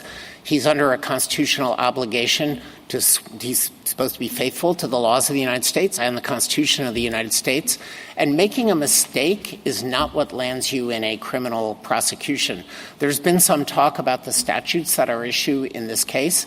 I think they are fairly described as malum in se statutes, engaging in conspiracies to defraud the United States with respect to one of the most important functions, namely the certification of the next president. Well, I don't want to dispute the particular application of 371, conspiracy to defraud the United States, to the particular facts here. But would you not agree that that is a peculiarly open-ended statutory prohibition, in that fraud under that provision, unlike under most other fraud provisions, doesn't require any impairment of a property interest?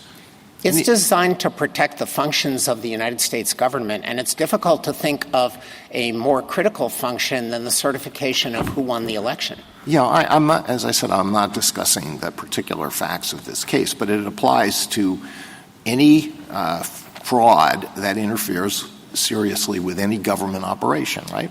So what the government needs to show is an intent to impede, interfere, or defeat a lawful government function by deception, and it has to be done with scienter. These are not the kinds of activities that I think any of us would think a president needs to engage in order to fulfill his Article 2 duties, and particularly in a case like this one. I want to pick up on something that the court said earlier about the distinction between a public official acting to achieve public ends and a public official acting to achieve private ends. As applied to this case, the president has no functions with respect to the certification of the winner of the presidential election.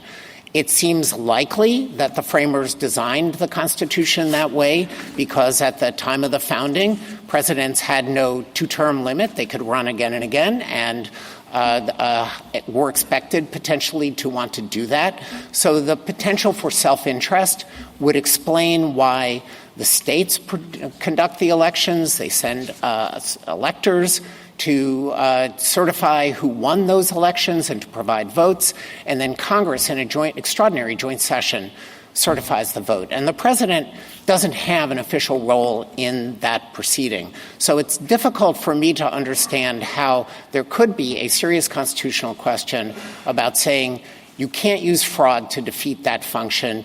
You can't obstruct it through deception. You can't deprive millions of voters of their right to have their vote counted for the candidate who they chose. Thank you, counsel. Justice Thomas? Justice Alito? Could we just briefly review the layers of protection that you think exists? And I'm going to start with what the D.C. Circuit said. So the first layer of protection is that attorneys general and other Justice Department attorneys can be trusted to act in a professional and ethical manner, right? Yes. How robust is that protection? I mean, most of the vast majority of attorneys general and Justice Department attorneys, and we both served in the Justice Department for a long time, are honorable people, and they take their professional ethical responsibilities seriously. But there have been exceptions, right, both among attorneys general and among federal prosecutors. There have been rare exceptions, Justice Alito, but when we're talking about layers of protection, I do think this is the starting point. And if the court has concerns about the robustness of it, I would suggest looking at the charges in this case. Well, I want to talk about this in the abstract, because what is before us, of course, does involve this particular case, which is immensely important. But whatever we decide is going to apply to all future presidents. So as for attorneys general, there have been 2 who were convicted of criminal offenses while in office. There were others. A. Mitchell Palmer's one that comes to mind, who is widely regarded as having abused the power of his office. Would you agree with that? I would, but they are 2 officials in a long line of attorneys generals who did not, and in departments of justice that are staffed by multiple people who do adhere to their office. And Justice Alito, if I could the point that I wanted to make about this case does go to the general proposition. The allegations about the misuse of the Department of Justice to perpetuate election fraud show exactly how the Department of Justice functions in the way that it is supposed to. Petitioner is alleged to have tried to get the Department of Justice to send fraudulent letters to the states to get them to reverse electoral results. Yeah, the Department of Justice I understand that, Mr. Dreeben. But as I said, this case will have effects that go far beyond this particular prosecution. So moving on to the second level of protection that the D.C. Circuit cited, federal grand juries will shield former presidents from unwarranted indictments. How much protection is that? Well, it affords 2 levels of protection. One is the probable cause finding requires evidence. I think some of the fears about groundless prosecutions aren't supported by evidence, and they're not going to get out of the starting gate. I mean, there's the old saw about indicting a ham sandwich. Yes, but I think Justice you had a lot of experience in the Justice Department. You come across a lot of cases where the U.S. attorney or another federal prosecutor really wanted to indict a case and the grand jury refused to do so. There are such cases. Yes. But I think that the other Every level once in a while there's an eclipse, too. Well, I think that's for the most reason is prosecutors have no incentive to bring a case to a grand jury and secure an indictment when they don't have evidence to prove guilt beyond a reasonable doubt. It's self-defeating. All right. Then the third level is that former presidents enjoy all the protections afforded all criminal defendants, right? And we've discussed that. And that may be true at the end of the day, but a lot can happen between the time when an indictment is returned and the time when the former president finally gets a vindication, perhaps on appeal. Isn't that correct? It is correct, Justice Alito, but I think that we should also consider the history of this country. As members of the court have observed, it's baked into the Constitution that any president knows that they are exposed to potential criminal prosecution.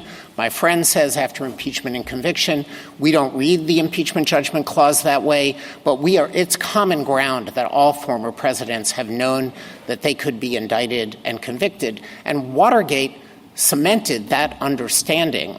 The Watergate smoking gun tape involved President Nixon and H.R. Haldeman talking about and then deciding to use the CIA to give a bogus story to the FBI to shut down a criminal investigation. Mr. Sauer and others have identified events in the past where presidents have engaged in conduct that might have been charged as a federal crime. And you say, well, no, that's not really true. This is page 42 of your brief. So what about President Franklin D. Roosevelt's decision to intern Japanese Americans during World War II? Couldn't that have been charged under 18 U.S.C. 241, conspiracy against civil rights? Today, yes, given this court's decision in Trump versus United States, in which Trump versus Hawaii, where the court said Korematsu is overruled. I mean, President Roosevelt made that decision with the advice of his Attorney General. That's a layer of safeguard. Is that really true? I thought Attorney General Biddle thought that there was really no threat of sabotage, as did J. Edgar Hoover. So I think that there is a lot of historical controversy, but it underscores that occurred during wartime. It implicates potential commander-in-chief concerns about the exigencies of national defense that might provide an as-applied Article II challenge at the time. I'm not suggesting today, but the idea that a decision that was made and ultimately endorsed by this court, perhaps wrongly, in the Korematsu case, would support criminal prosecution under 241, which requires under United States versus Lanier that the right have been made specific so that there is notice to the president. I don't think that would have been satisfied. All right. Well, we could go through other historical examples. I won't do that. Let me just touch briefly on a couple of other things. One is the relevance of advice of counsel, and I wasn't clear what your answer is. So if the president gets advice from the attorney general that something is lawful, is that an absolute defense? Yes, I think that it is under the principle of entrapment by estoppel. This is a due process doctrine that we referred to in our reply brief in Garland versus Cargill this term at page 19, where we cited authority of this court that if a authorized government representative tells you that what you are about to do is lawful, it would be a root violation of due process to prosecute you for that. Won't that give presidents an incentive to be sure to pick an attorney general who will reliably tell the president that it is lawful to do whatever the president wants to do if there's any possibly conceivable argument in favor of it? So I think the constitutional structure protects against that risk. The president nominates the attorney general, and the Senate provides advice and consent. And these are the sort of structural checks that have operated for 200 years to prevent the kind of abuses that my friend fears going forward as a result of this once-in-history prosecution.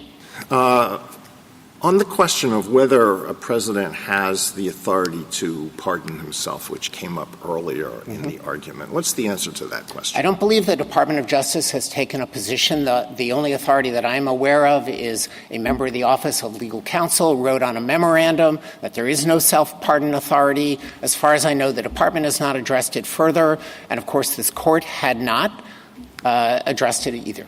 Well, when you addressed that question before us, are you speaking in your capacity solely as a member of the special counsel's team, or are you speaking on behalf of the Justice Department, which has special institutional responsibilities? I am speaking on behalf of the Justice Department representing the United States. Now, don't you think we need to know the answer to at least to the Justice Department's position on that issue in order to decide this case? Because if a president has the authority to pardon himself before leaving office, and the D.C. Circuit is right that there is no immunity from prosecution, won't the predictable result be that presidents on the last couple of days of office are going to pardon themselves from anything that they might have been conceivably charged with committing? I really doubt that, Justice Alito. I mean, it sort of presupposes a regime that we have never had except for President Nixon and, as alleged in the indictment here, presidents who are conscious of having engaged in wrongdoing and seeking to shield themselves. I think the political consequences of a president who asserted a right of self-pardon that has never been recognized, that seems to contradict a bedrock principle of our law that no person shall be the judge in their own case. Those are adequate deterrents, I think, so that this kind of dystopian regime is not going to evolve. All right, let me end with just a question about what is required for the functioning of a stable democratic society, which is something that we all want. I'm sure you would agree with me that a stable democratic society requires that a candidate who loses an election, even a close one, even a hotly contested one, leave office peacefully if that candidate is the incumbent. Of course. All right. Now, if an incumbent who loses a very close, hotly contested election knows that a real possibility after leaving office is not that the president is going to be able to go off into a peaceful retirement, but that the president may be criminally prosecuted by a bitter political opponent, will that not lead us into a cycle that destabilizes the functioning of our country as a democracy? And we can look around the world and find countries where we have seen this process, where the loser gets thrown in jail. So I think it's exactly the opposite, Justice Alito. There are lawful mechanisms to contest the results in an election. And outside the record, but I think of public knowledge, petitioner and his allies filed dozens of electoral challenges, and my understanding is lost all but one that was not outcome determinative in any respect. There were judges that said in order to sustain substantial claims of fraud that would overturn an election result that's certified by a state, you need evidence, you need proof. And none of those things were manifested. So there is an appropriate way to challenge things through the courts with evidence. If you lose, you accept the results. That has been the nation's experience. I think the court is well familiar with that. Thank you. Justice Sotomayor? A stable democratic society needs the good faith of its public officials, correct? Absolutely. And that good faith assumes that they will follow the law. Correct. Now, putting that aside, there is no fail-safe system of government, meaning we have a judicial system that has layers and layers and layers of protection for accused defendants in the hopes that the innocent will go free. We fail routinely, but we succeed more often than not. In the vast majority of cases, the innocent do go free. Sometimes they don't, and we have some post-conviction remedies for that. But we still fail. We've executed innocent people. Having said that, Justice Alito went through step by step all of the mechanisms that could potentially fail. In the end, if it fails completely, it's because we've destroyed our democracy on our own, isn't it? It is, Justice Sotomayor, and I also think that there are additional checks in the system. Of course, the constitutional framers designed a separated powers system in order to limit abuses. I think one of the ways in which abuses are limited is accountability under the criminal law for criminal violations. But the ultimate check is the goodwill and faith in democracy. And crimes that are alleged in this case that are the antithesis of democracy, that subvert it, undermine that. An encouragement to believe words that have been somewhat put into suspicion here, that no man is above the law either in his official or private acts. I think that is an assumption of the Constitution. Justice Kagan? Mr. Dreeben, I want to go through your framework and make sure I understand it. So first, on the small category of things that you say have absolute protection, yes, that they are core executive functions. Yes. What are those small categories? Pardon power. Pardon, veto. Veto, foreign recognition, appointments. Congress cannot say you can't appoint a federal judge who hasn't received, a certain diploma, hasn't achieved a certain age. There are a few other powers. Is Commander-in-Chief? Commander-in-Chief is on the list, but I want to add to my answer on that Congress has substantial authority in the national security realm. Congress declares war, it raises armies, it has power over the purse. That's more so of that may be viewed as not really in that core set of functions, which nobody has any power but the president over. Yes, I think that there may be some aspects like directing troops on the field in which the president's power is completely unreviewable. Okay. Now, in the next category, where we've left the core set behind, yes, but we're still in the world of official actions, and that's where you say there are various statutory construction rules that might come into play. Correct. But you have characterized those as something different from just saying, oh, look, the statute doesn't say the president, therefore it doesn't apply to the president. That's right. So I wanted to give you an opportunity to say, how that would look, how that analysis would look in a given case. And in the course of responding to that, I'm sort of thinking of something like the OLC opinion, which says bribery. The president can be tried and convicted of bribery, even in the part of the bribery statutes that do not say the president. Why is that true? That is true because there is no serious constitutional question that the president needs to engage in bribery in order to carry out his constitutional functions. And the Office of Legal Counsel pointed out that bribery is enumerated in the impeachment clause. So it falls outside of anything that could be viewed as inherent in the need of Article II to function. Do you think the premise of that OLC opinion was that the bribery was simply not official? No. Or is the premise that the bribery was official and still the president could be prosecuted for it? I think that the bribery is the kind of hybrid that illustrates the abuse of public office for private gain that we think is paradigmatic of the kinds of things that should be not held to be immune. In a bribery case, the public official cannot extract the bribe without the official power to offer as the quid or the pro. I guess the quo, actually. So it really is a crime that can only be committed by public officials who misuse their power. And it was one of the things that was most mistrusted. Many of the acts that are charged in this indictment or that would violate federal criminal law similarly involve the misuse of official power for private gain. So if you were to say what the line is in this category, like when it is that the statute should be understood as precluding presidential prosecution, and when it is that the statute should be understood as allowing it, what general principles should guide? So the general principles, I think, kind of emerge from looking at what the Office of Legal Counsel has done. So, for example, with respect to a federal statute that prohibited appointments to courts of people with certain degrees of consanguinity, the Office of Legal Counsel said this infringes on a very important appointment power of the president, the power to appoint federal judges. It cannot be presumed that Congress intended to do that because it would raise a very serious constitutional question.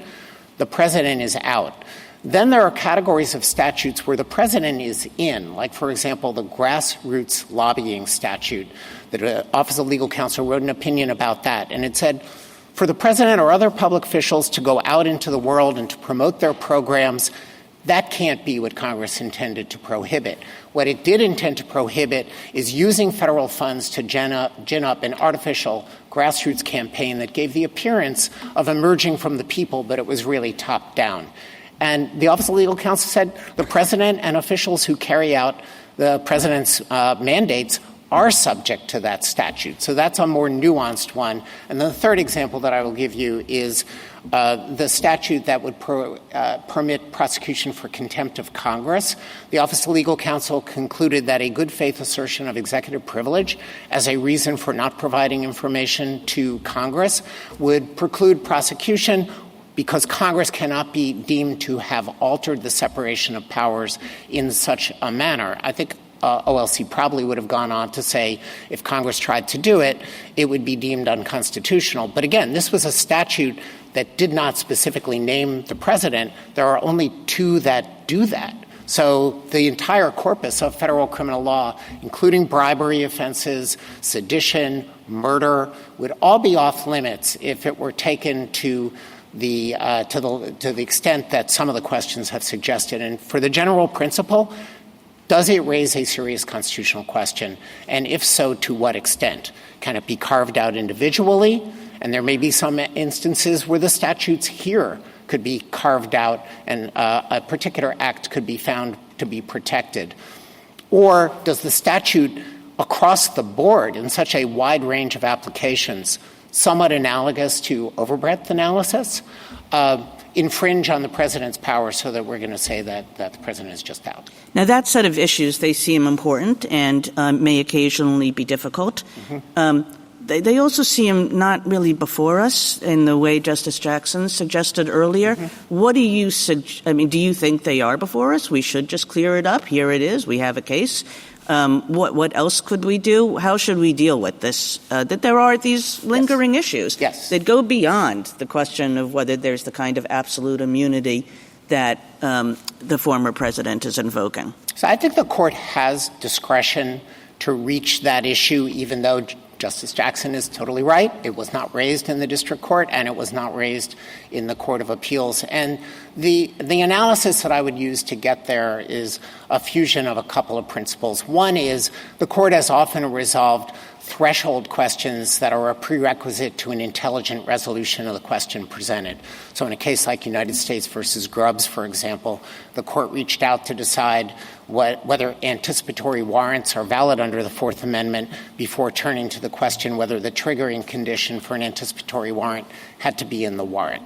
So that's one principle. And then a precedent that bears some analogy to this is Vermont Natural Resources Agency versus United States ex rel Stevens. It was a qui tam case, and the first question was whether a state agency was a person within the meaning of the False Claims Act, and the second question was whether if the state agency was 11th Amendment immunity kicked in, and the court wrote an analysis of why it could reach both questions. The reaching the person question didn't expand the court's jurisdiction, and it made sense as a matter of constitutional avoidance to do that.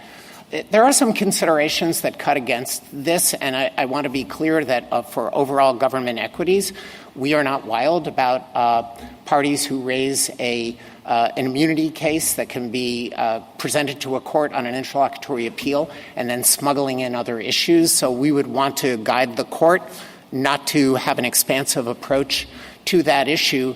But the final thing that I would say about this is part of our submission to this court is that the Article I branch and the Article II branches are aligned in believing that this prosecution is an appropriate way to enforce the law. Congress, by making the law, the current executive by deciding to bring it. And since a building block of that submission is that Congress actually did apply these criminal laws to official conduct, the court may wish to exercise its discretion to resolve that issue. Okay, I have one last set of questions, which has to do with the official unofficial line. Yes. And you heard Mr. Sauer's responses to both Justice Barrett's questions and my questions about what he thinks counts as official here and what he thinks counts as unofficial here. And I'm just wondering what you took from his responses and also how you would characterize what is official and what is not official in this indictment. So I think Petitioner conceded that there are acts that are not official that are alleged in the indictment, and we agree with him on all of that. I think I disagree with him on everything else that he said about what is official and what is not. Organizing fraudulent slates of electors, creating false documentation that says, I'm an elector, I was appointed properly, I'm going to send a vote off to Congress that reflects that petitioner won rather than the candidate that actually got the most votes and who was ascertained by the governor and whose electors were appointed to cast votes. That is not official conduct. That is campaign conduct. And I think that the D.C. Circuit in the Blassingame case did draw an appropriate distinction. A first-term president who's running for re-election can act in the capacity as office seeker or office holder.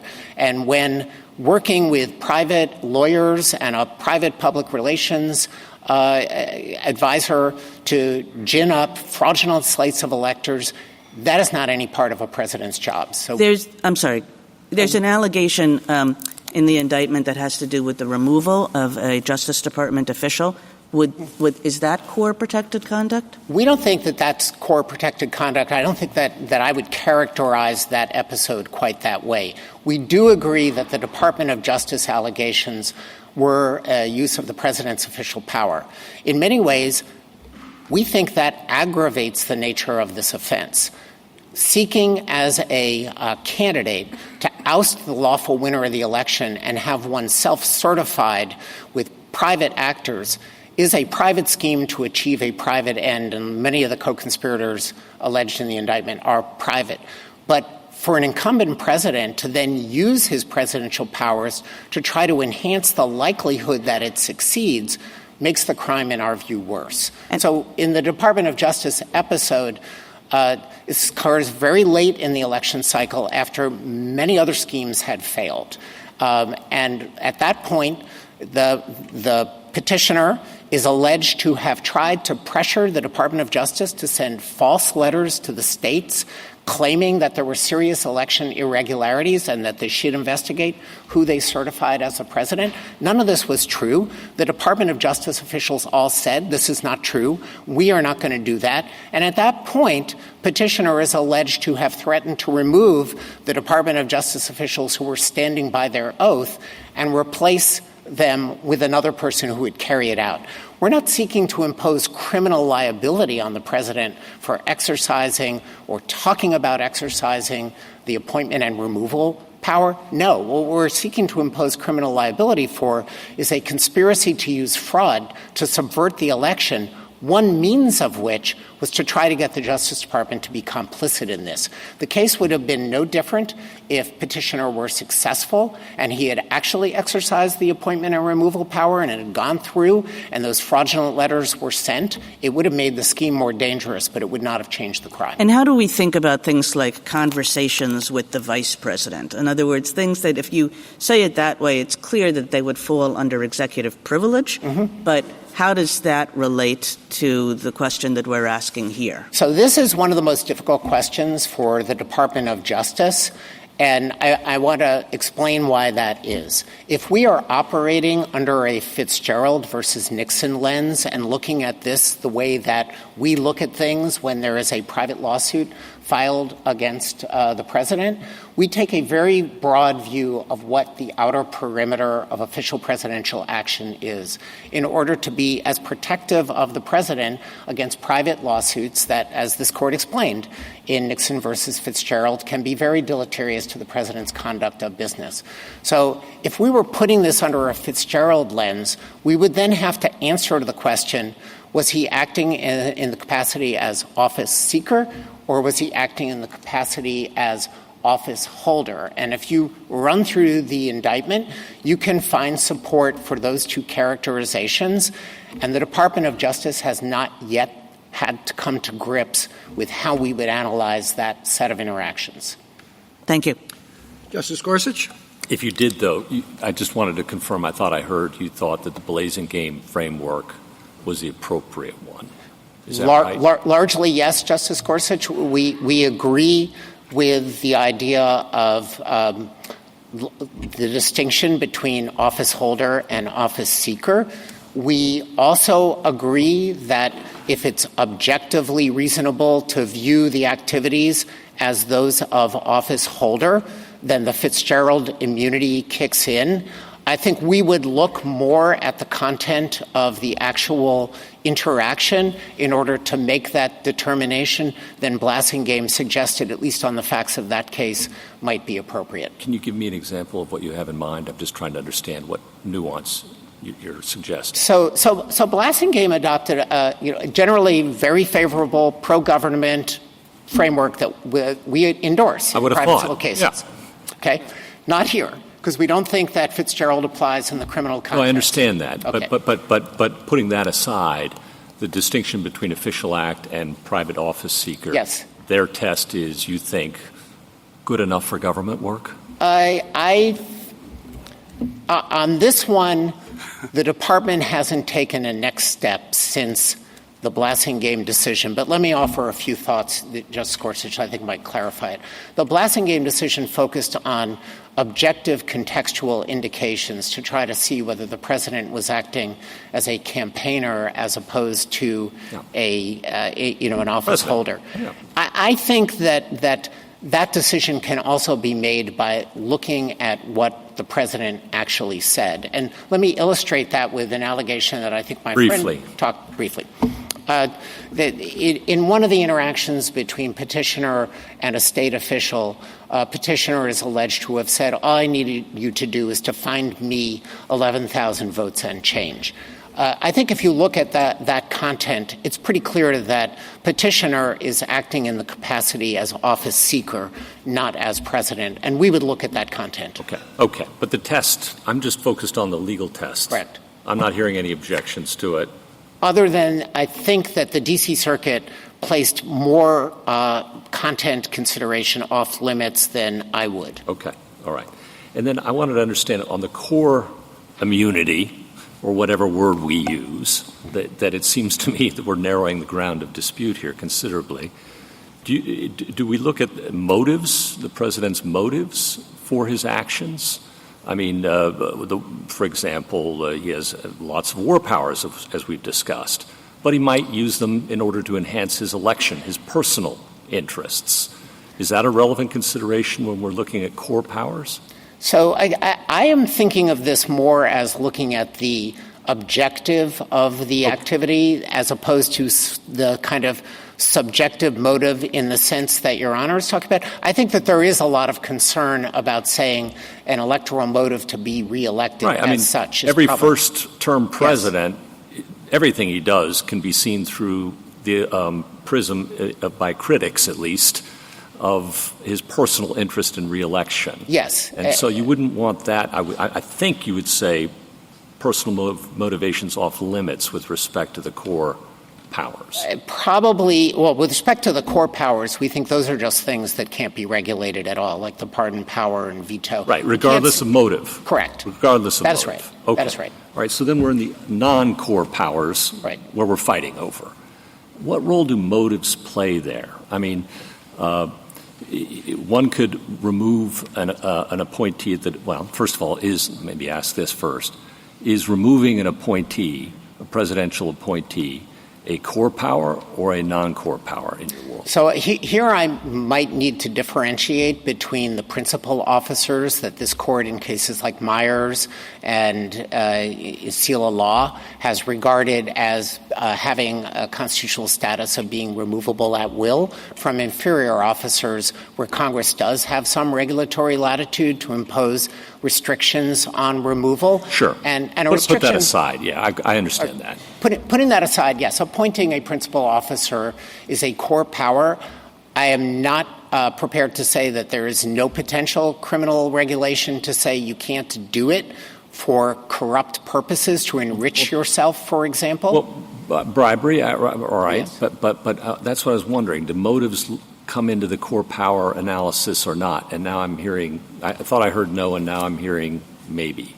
I think maybe might be a little bit more appropriate because it's not involved in this case. The department has not had to take a position on exactly how these core powers would be resolved under an as-applied constitutional analysis. None is involved in this case. And I guess I'm wondering, and I'm not concerned about this case so much as future ones too, but these non-core powers and maybe core powers where a president is acting with, at least in part, a personal interest in getting reelected.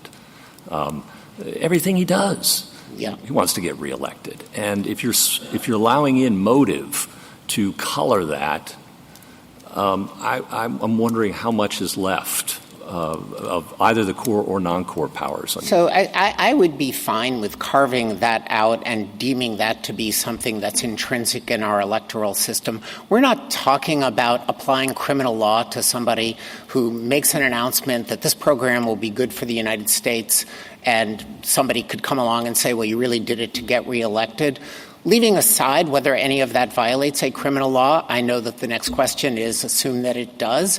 I'm doubtful that it in fact does because I don't think criminal laws generally operate on motives as opposed to objectives and purposes.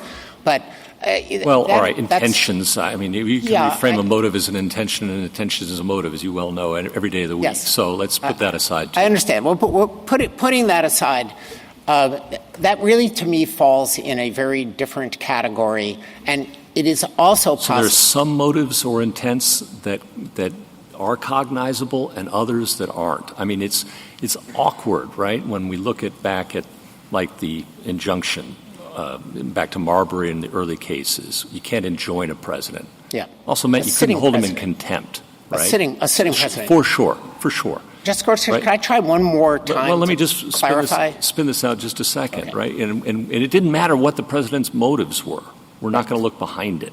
Right. And same thing in Nixon. We said, gosh, Nixon versus Fitzgerald. That's something courts shouldn't get engaged in because presidents have all manner of motives. And again, I'm not concerned about this case, but I am concerned about future uses of the criminal law to target political opponents based on accusations about their motives, whether it's re-election or who knows what corrupt means in 1512, right? We don't know what that means. Maybe we'll find out sometime soon. But the dangerousness of accusing your political opponent of having bad motives, and if that's enough to overcome your core powers or any other limits, reactions, thoughts? Yeah, so I think that you're raising a very difficult question. That's the idea, right? I mean, that is the idea. Testing the limits of both sides' arguments. And I'm going to say something that I don't normally say, which is that's really not involved in this case. We don't have bad political motive in that sense.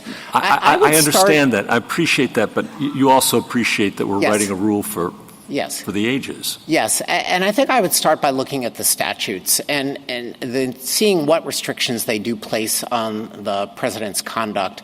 And, for example, the statute that prohibits fraud to defeat the lawful functions of the United States. The statute defines what the purpose is that the defendant has to have in mind. It has to be to defeat something that the United States is doing, and it has to be by deception.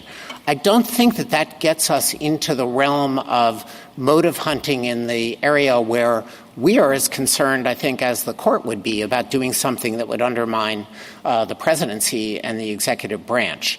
And 1512c2, we may have different views on the clarity and the scope of that statute. I think if the court does interpret corruptly as involving a consciousness of wrongdoing and elevates that to consciousness of illegality, then we're in a different realm. Wanting to get reelected is not an illegal motive, and you don't have to worry about prosecuting presidents for that. Yeah. Okay. Thank you, Mr. Dreeben. Justice Kavanaugh?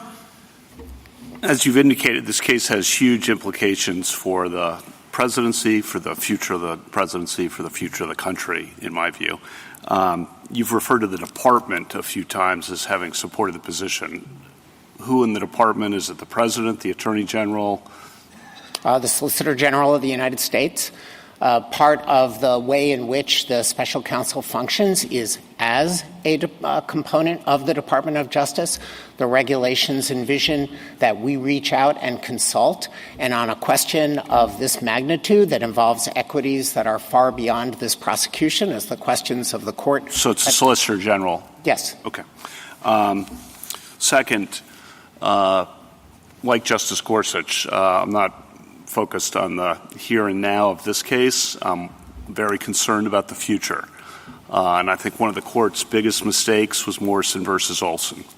I think that was a terrible decision for the presidency and for the country, and not because there were bad people who were independent counsels, but President Reagan's administration, President Bush's administration, President Clinton's administration were really hampered, in their view, all three, by the independent counsel structure. And what I'm worried about here is that was kind of let's relax Article 2 a bit for the needs of the moment. And I'm worried about the similar kind of situation applying here. That was a prosecutor investigating a president in each of those circumstances, and someone picked from the opposite party, the current president, and usually was how it worked. And Justice Scalia wrote that the fairness of a process must be adjudged on the basis of what it permits to happen, not what it produced in a particular case. You've emphasized many times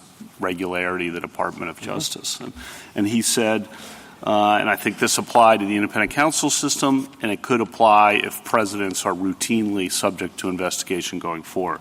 One thing is certain, however. It involves investigating and perhaps prosecuting a particular individual. Can one imagine a less equitable manner of fulfilling the executive responsibility to investigate and prosecute? What would the reaction be if, in an area not covered by the statute, the Justice Department posted a public notice inviting applicants to assist in an investigation and possible prosecution of a certain prominent person? Does this not invite what Justice Jackson described as picking the man and then searching the law books or putting investigators to work to pin some offense on him?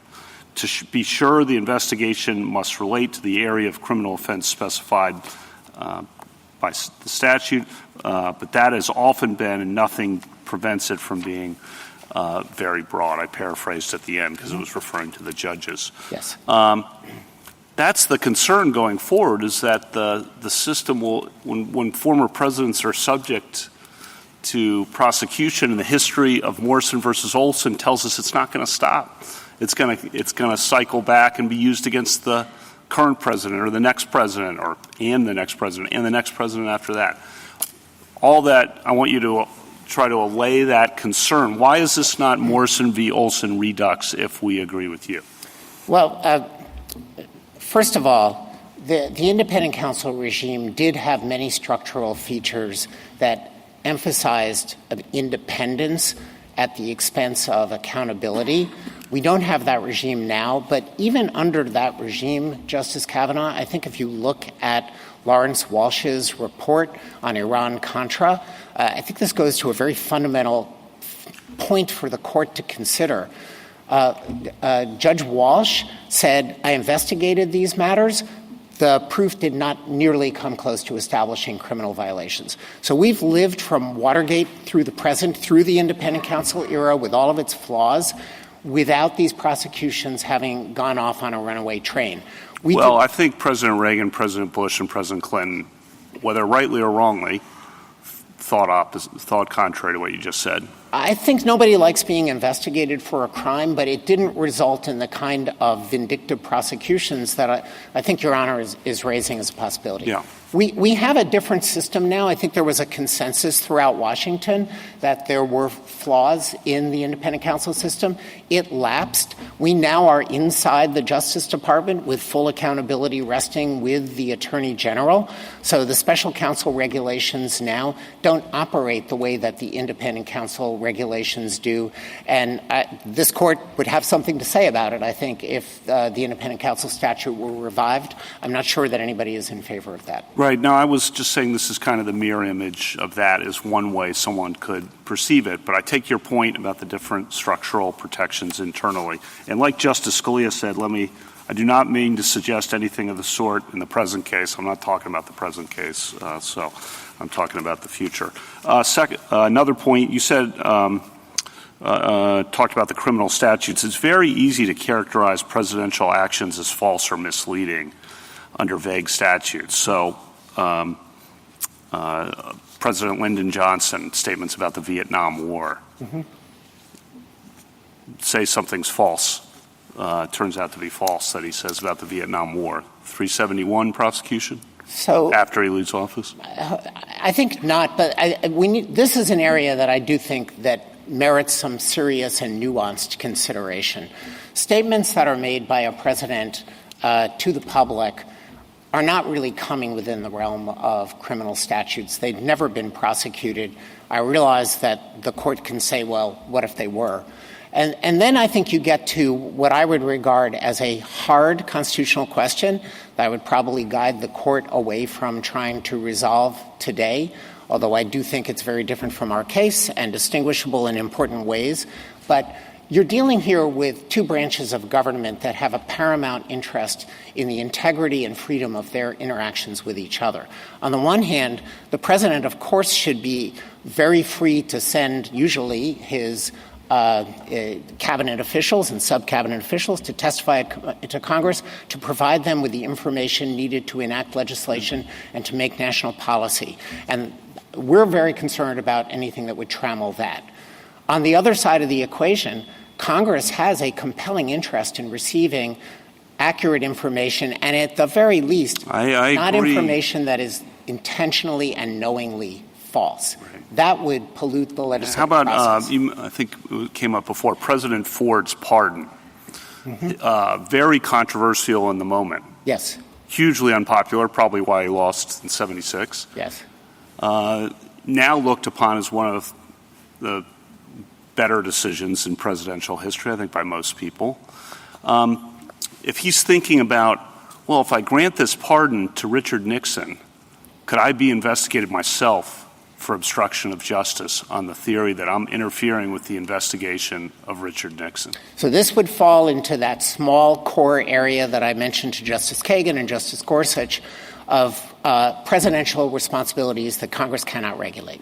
How about President Obama's drone strikes? So the Office of Legal Counsel looked at this very carefully and determined that, number one, the federal murder statute does apply to the executive branch. The president wasn't personally carrying out the strike, but the aiding and abetting laws are broad. And it determined that a public authority exception that's built into statutes and that applied particularly to the murder statute because it talks about unlawful killing did not apply to the drone strike. So this is actually the way that the system should function.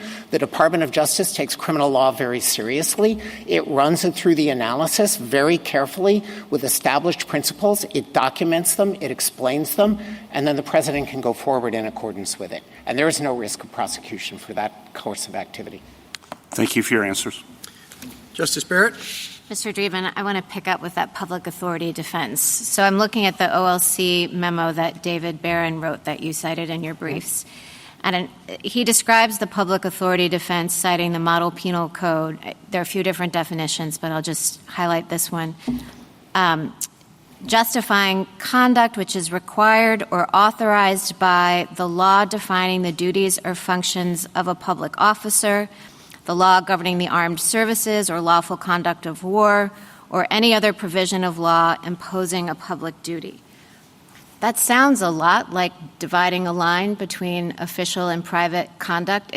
I think it's narrower, and I recognize it's a defense, not an immunity. But when you look at the definition of it, are you acting within the scope of authority conferred by law or discharging a duty conferred by law? I think it's narrower than Blasingame, narrower than Nixon versus Fitzgerald, but that's what it sounds like to me. Do you agree or disagree? Justice Barrett, I certainly understand the intuition that when you act outside of your lawful authority, you've kind of gone on a frolicking detour, you're no longer carrying it out. I don't really think that quite works for presidential activity. The only way that he could have implemented the orders is by exercising his commander-in-chief authority over the armed forces or his authority to supervise the executive branch. Those seem like core executive acts to me. There is such a possibility as an unlawful executive act. I'm not sure that I understand your answer. I mean, I was thinking, it seemed to me that in your briefs and today, when you referred to the public authority defense, you said that's one of the built-in protections and why immunity is not necessary. Because in some of these instances, when the president takes such actions that, the court's been asking you, might this result in criminal prosecution, you say, well, he could raise this public authority defense. And so I'm saying, isn't this public authority defense, if raised, doesn't it sound like a defense that says, well, I was authorized by law to discharge this function? And therefore, I acted lawfully. Therefore, I acted lawfully and I'm not criminally liable. Correct. Does that involve a look into motives? Kind of gets to what Justice Gorsuch was asking you. Could you say I was acting within the scope of my authority by granting a pardon, removing a cabinet officer, but then the public authority defense might not apply because you had a bad motive in doing so? No, I don't think so, Justice Barrett. I think that it operates based on objective facts disclosed to counsel. Counsel then provides the advice, in this case, the Department of Justice, and it's an objectively valid defense. It's a complete defense to prosecution. So what would be so bad? I mean, one thing that strikes me as different, well, one thing that's obviously different between the public authority defense and immunity is an interlocutory appeal and having it resolved at the outset. What would be so bad about having a question like that resolved at the threshold, having it be an immunity? The same kind of question that could be brought up as a defense later, but have it be brought up at the threshold as an immunity, and then an interlocutory appeal would be available, and it would be a freedom from standing trial. but not a get-out-of-jail-free card. Yes, I understand that, and I think that if the court believed that that was the appropriate way to craft presidential protections, it has the authority to craft procedural rules that implement its Article 2 concerns. That said, public authority we're calling it a defense, but under many statutes it's actually an exception to liability itself. And what you're really talking about is trying the general issue.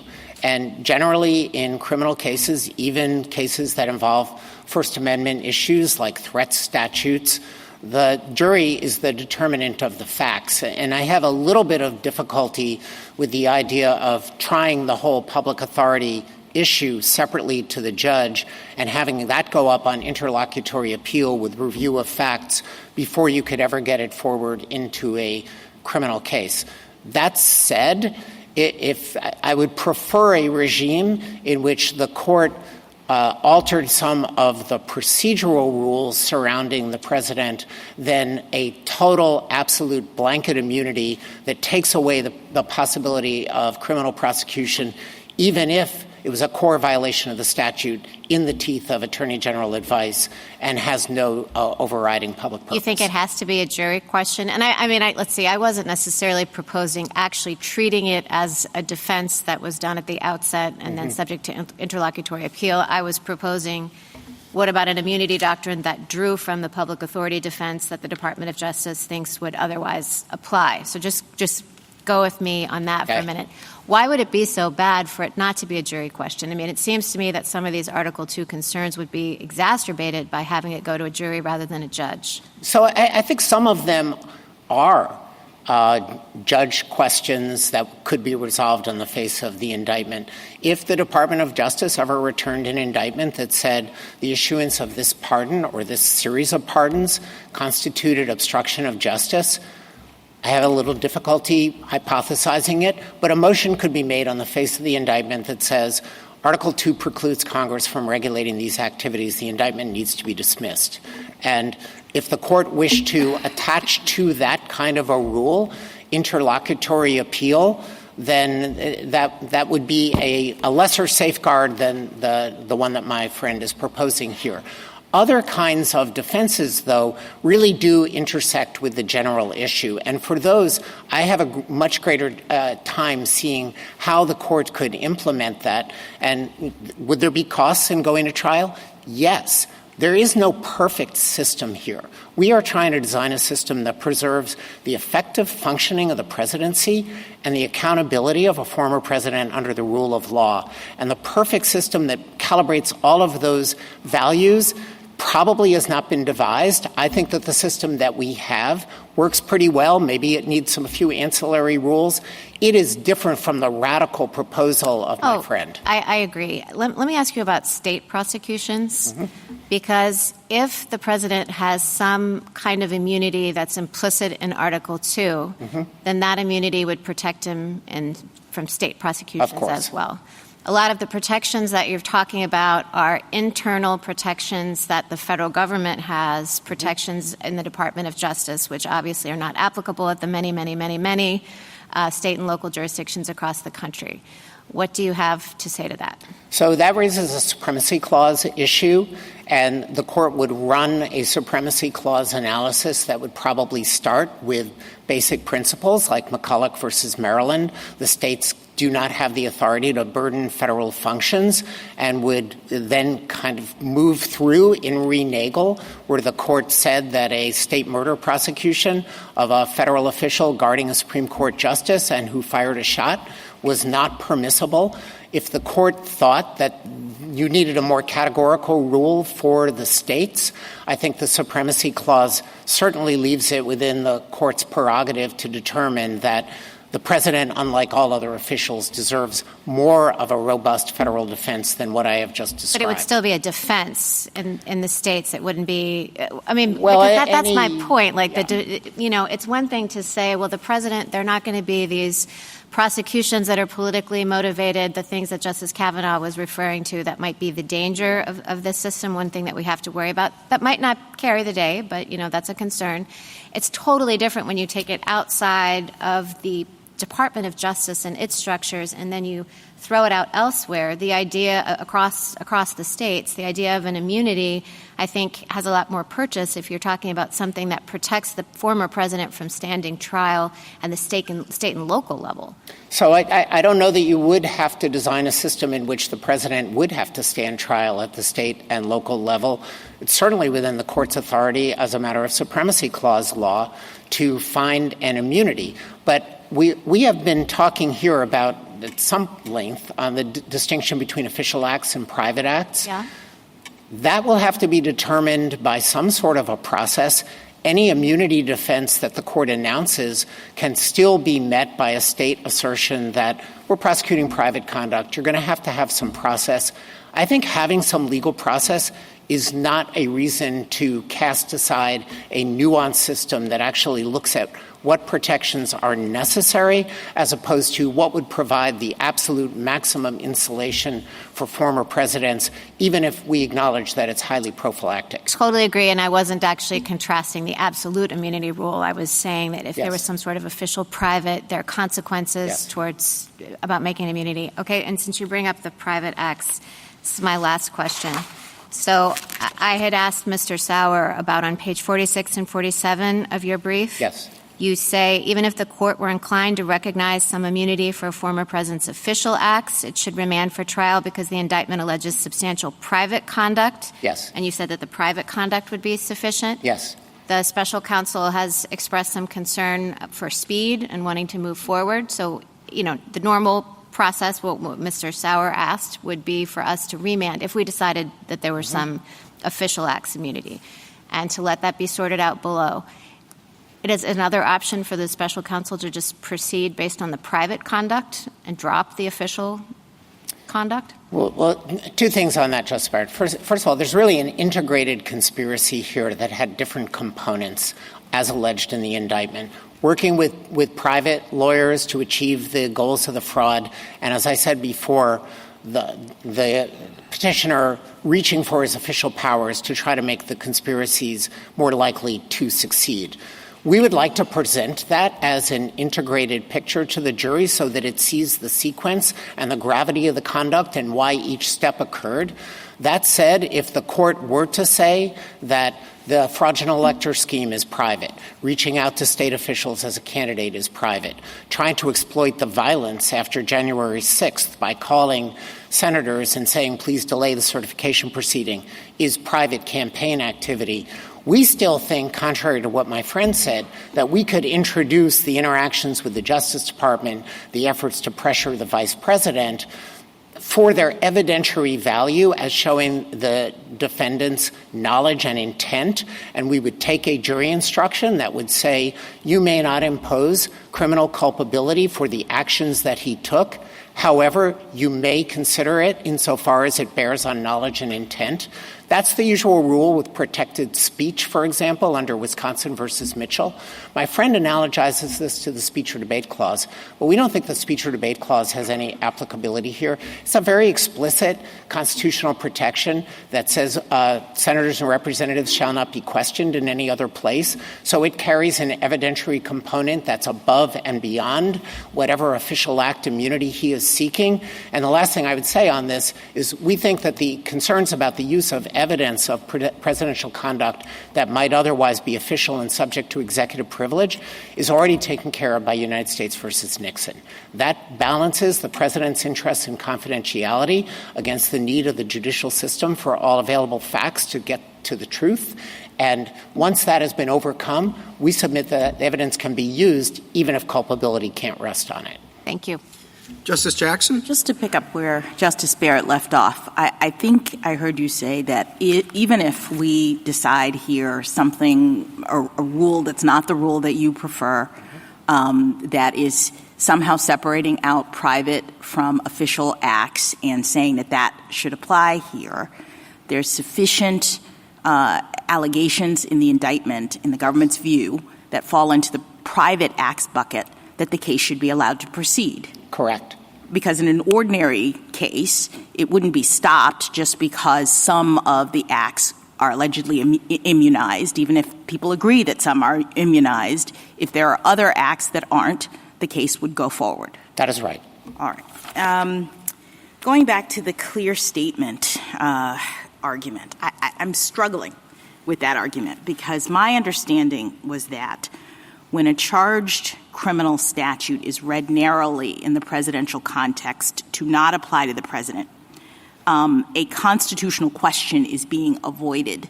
So that you're doing that to avoid having to deal with the constitutional question. So what is the constitutional question that is being avoided in those kinds of situations? A serious one. This is just an application of this court's ordinary construction of criminal statutes, that if there is an available interpretation that would avoid a serious constitutional question, the court's preference is to right. go And in the that way. nature, I guess I'm going at my understanding is that what is being avoided in that situation is the question of whether a former president or can be held criminally liable for doing the alleged act that is being asserted in that statute consistent with the Constitution.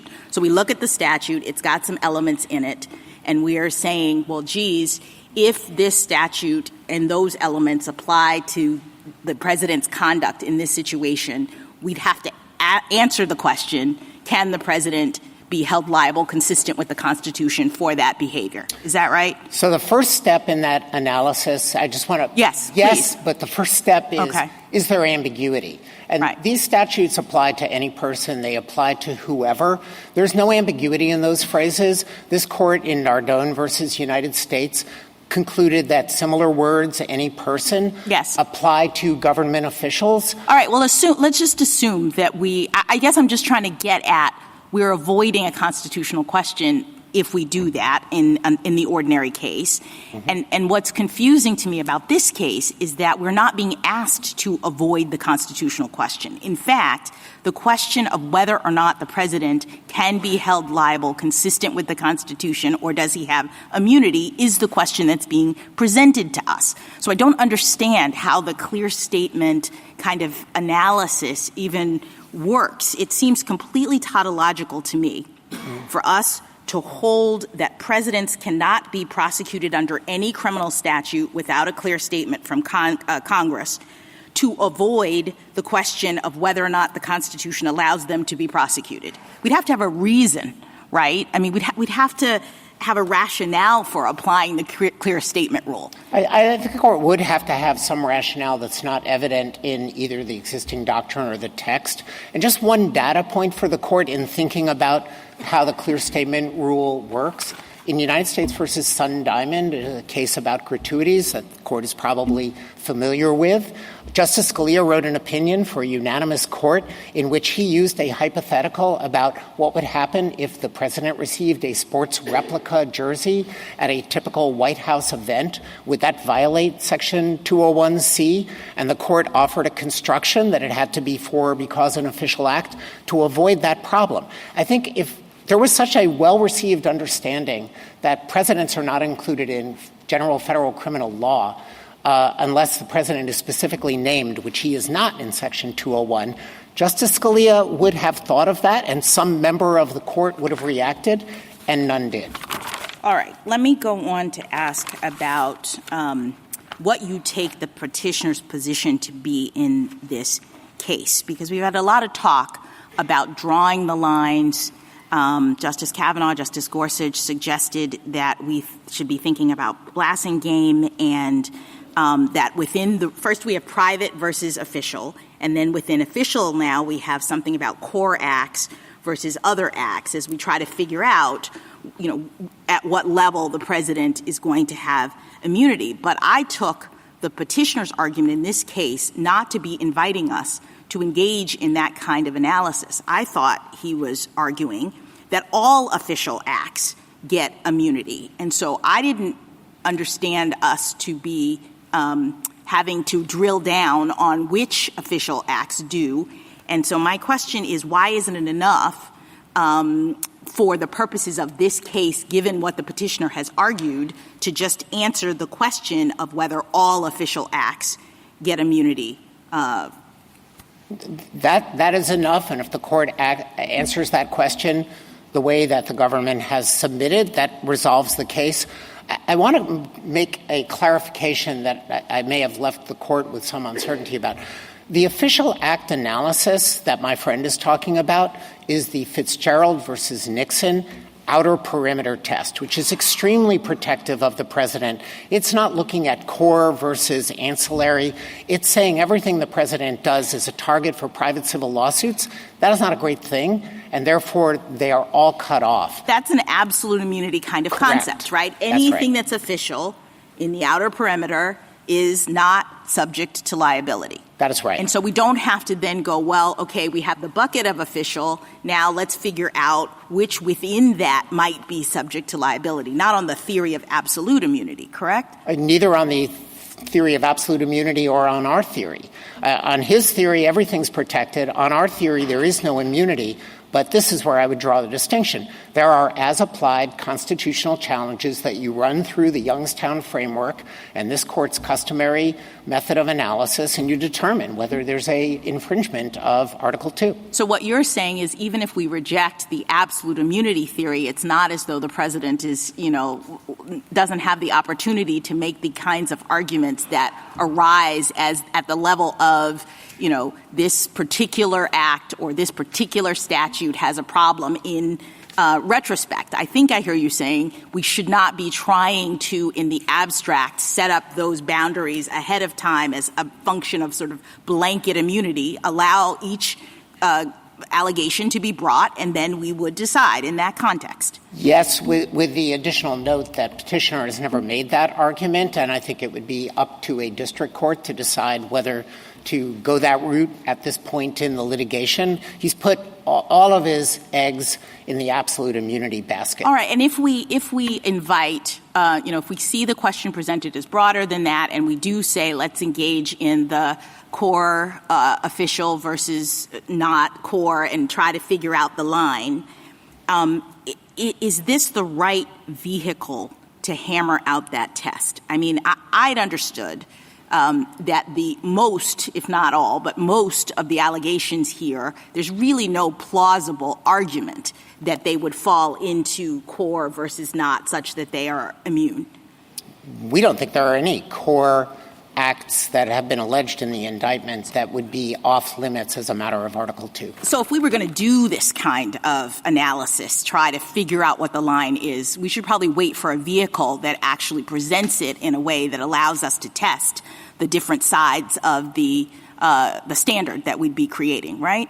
I don't see any need in this case for the court to embark on that analysis. All right. The final sort of set of questions that I have to do with what I do take as a very legitimate concern about prosecutorial abuse, about future presidents being targeted for things that they have done in office. I take that concern. I think it's a real thing. But I wonder whether some of it might also be mitigated by the fact that existing administrations have a self-interest in protecting the presidency, that they understand that if they go after the former guy, soon they're going to be the former guy, and they will have created precedent that will be problematic. So I wonder if you might comment on whether some of the caution from the Justice Department and the prosecutors and whatnot comes from an understanding that they will soon be former presidents as well. I think absolutely, and I would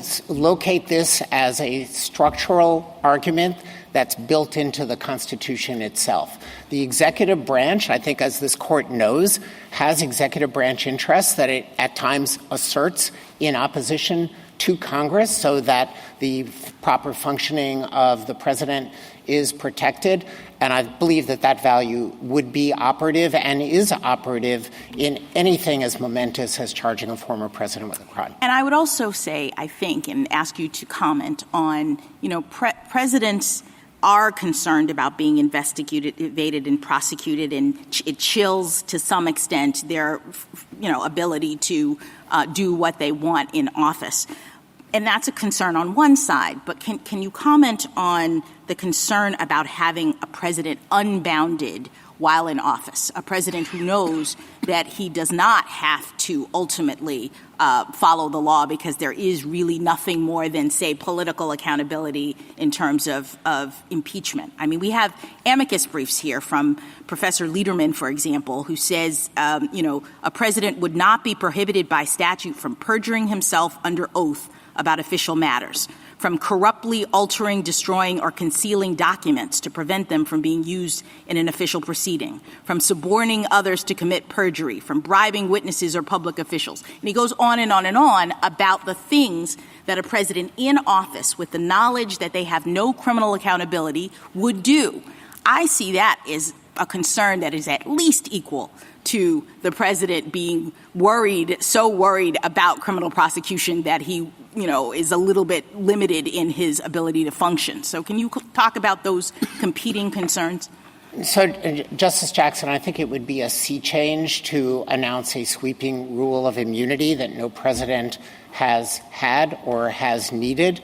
I think we have also had a perfectly functioning system that has seen occasional episodes of presidential misconduct. The Nixon era is the paradigmatic one. The indictment in this case alleges another.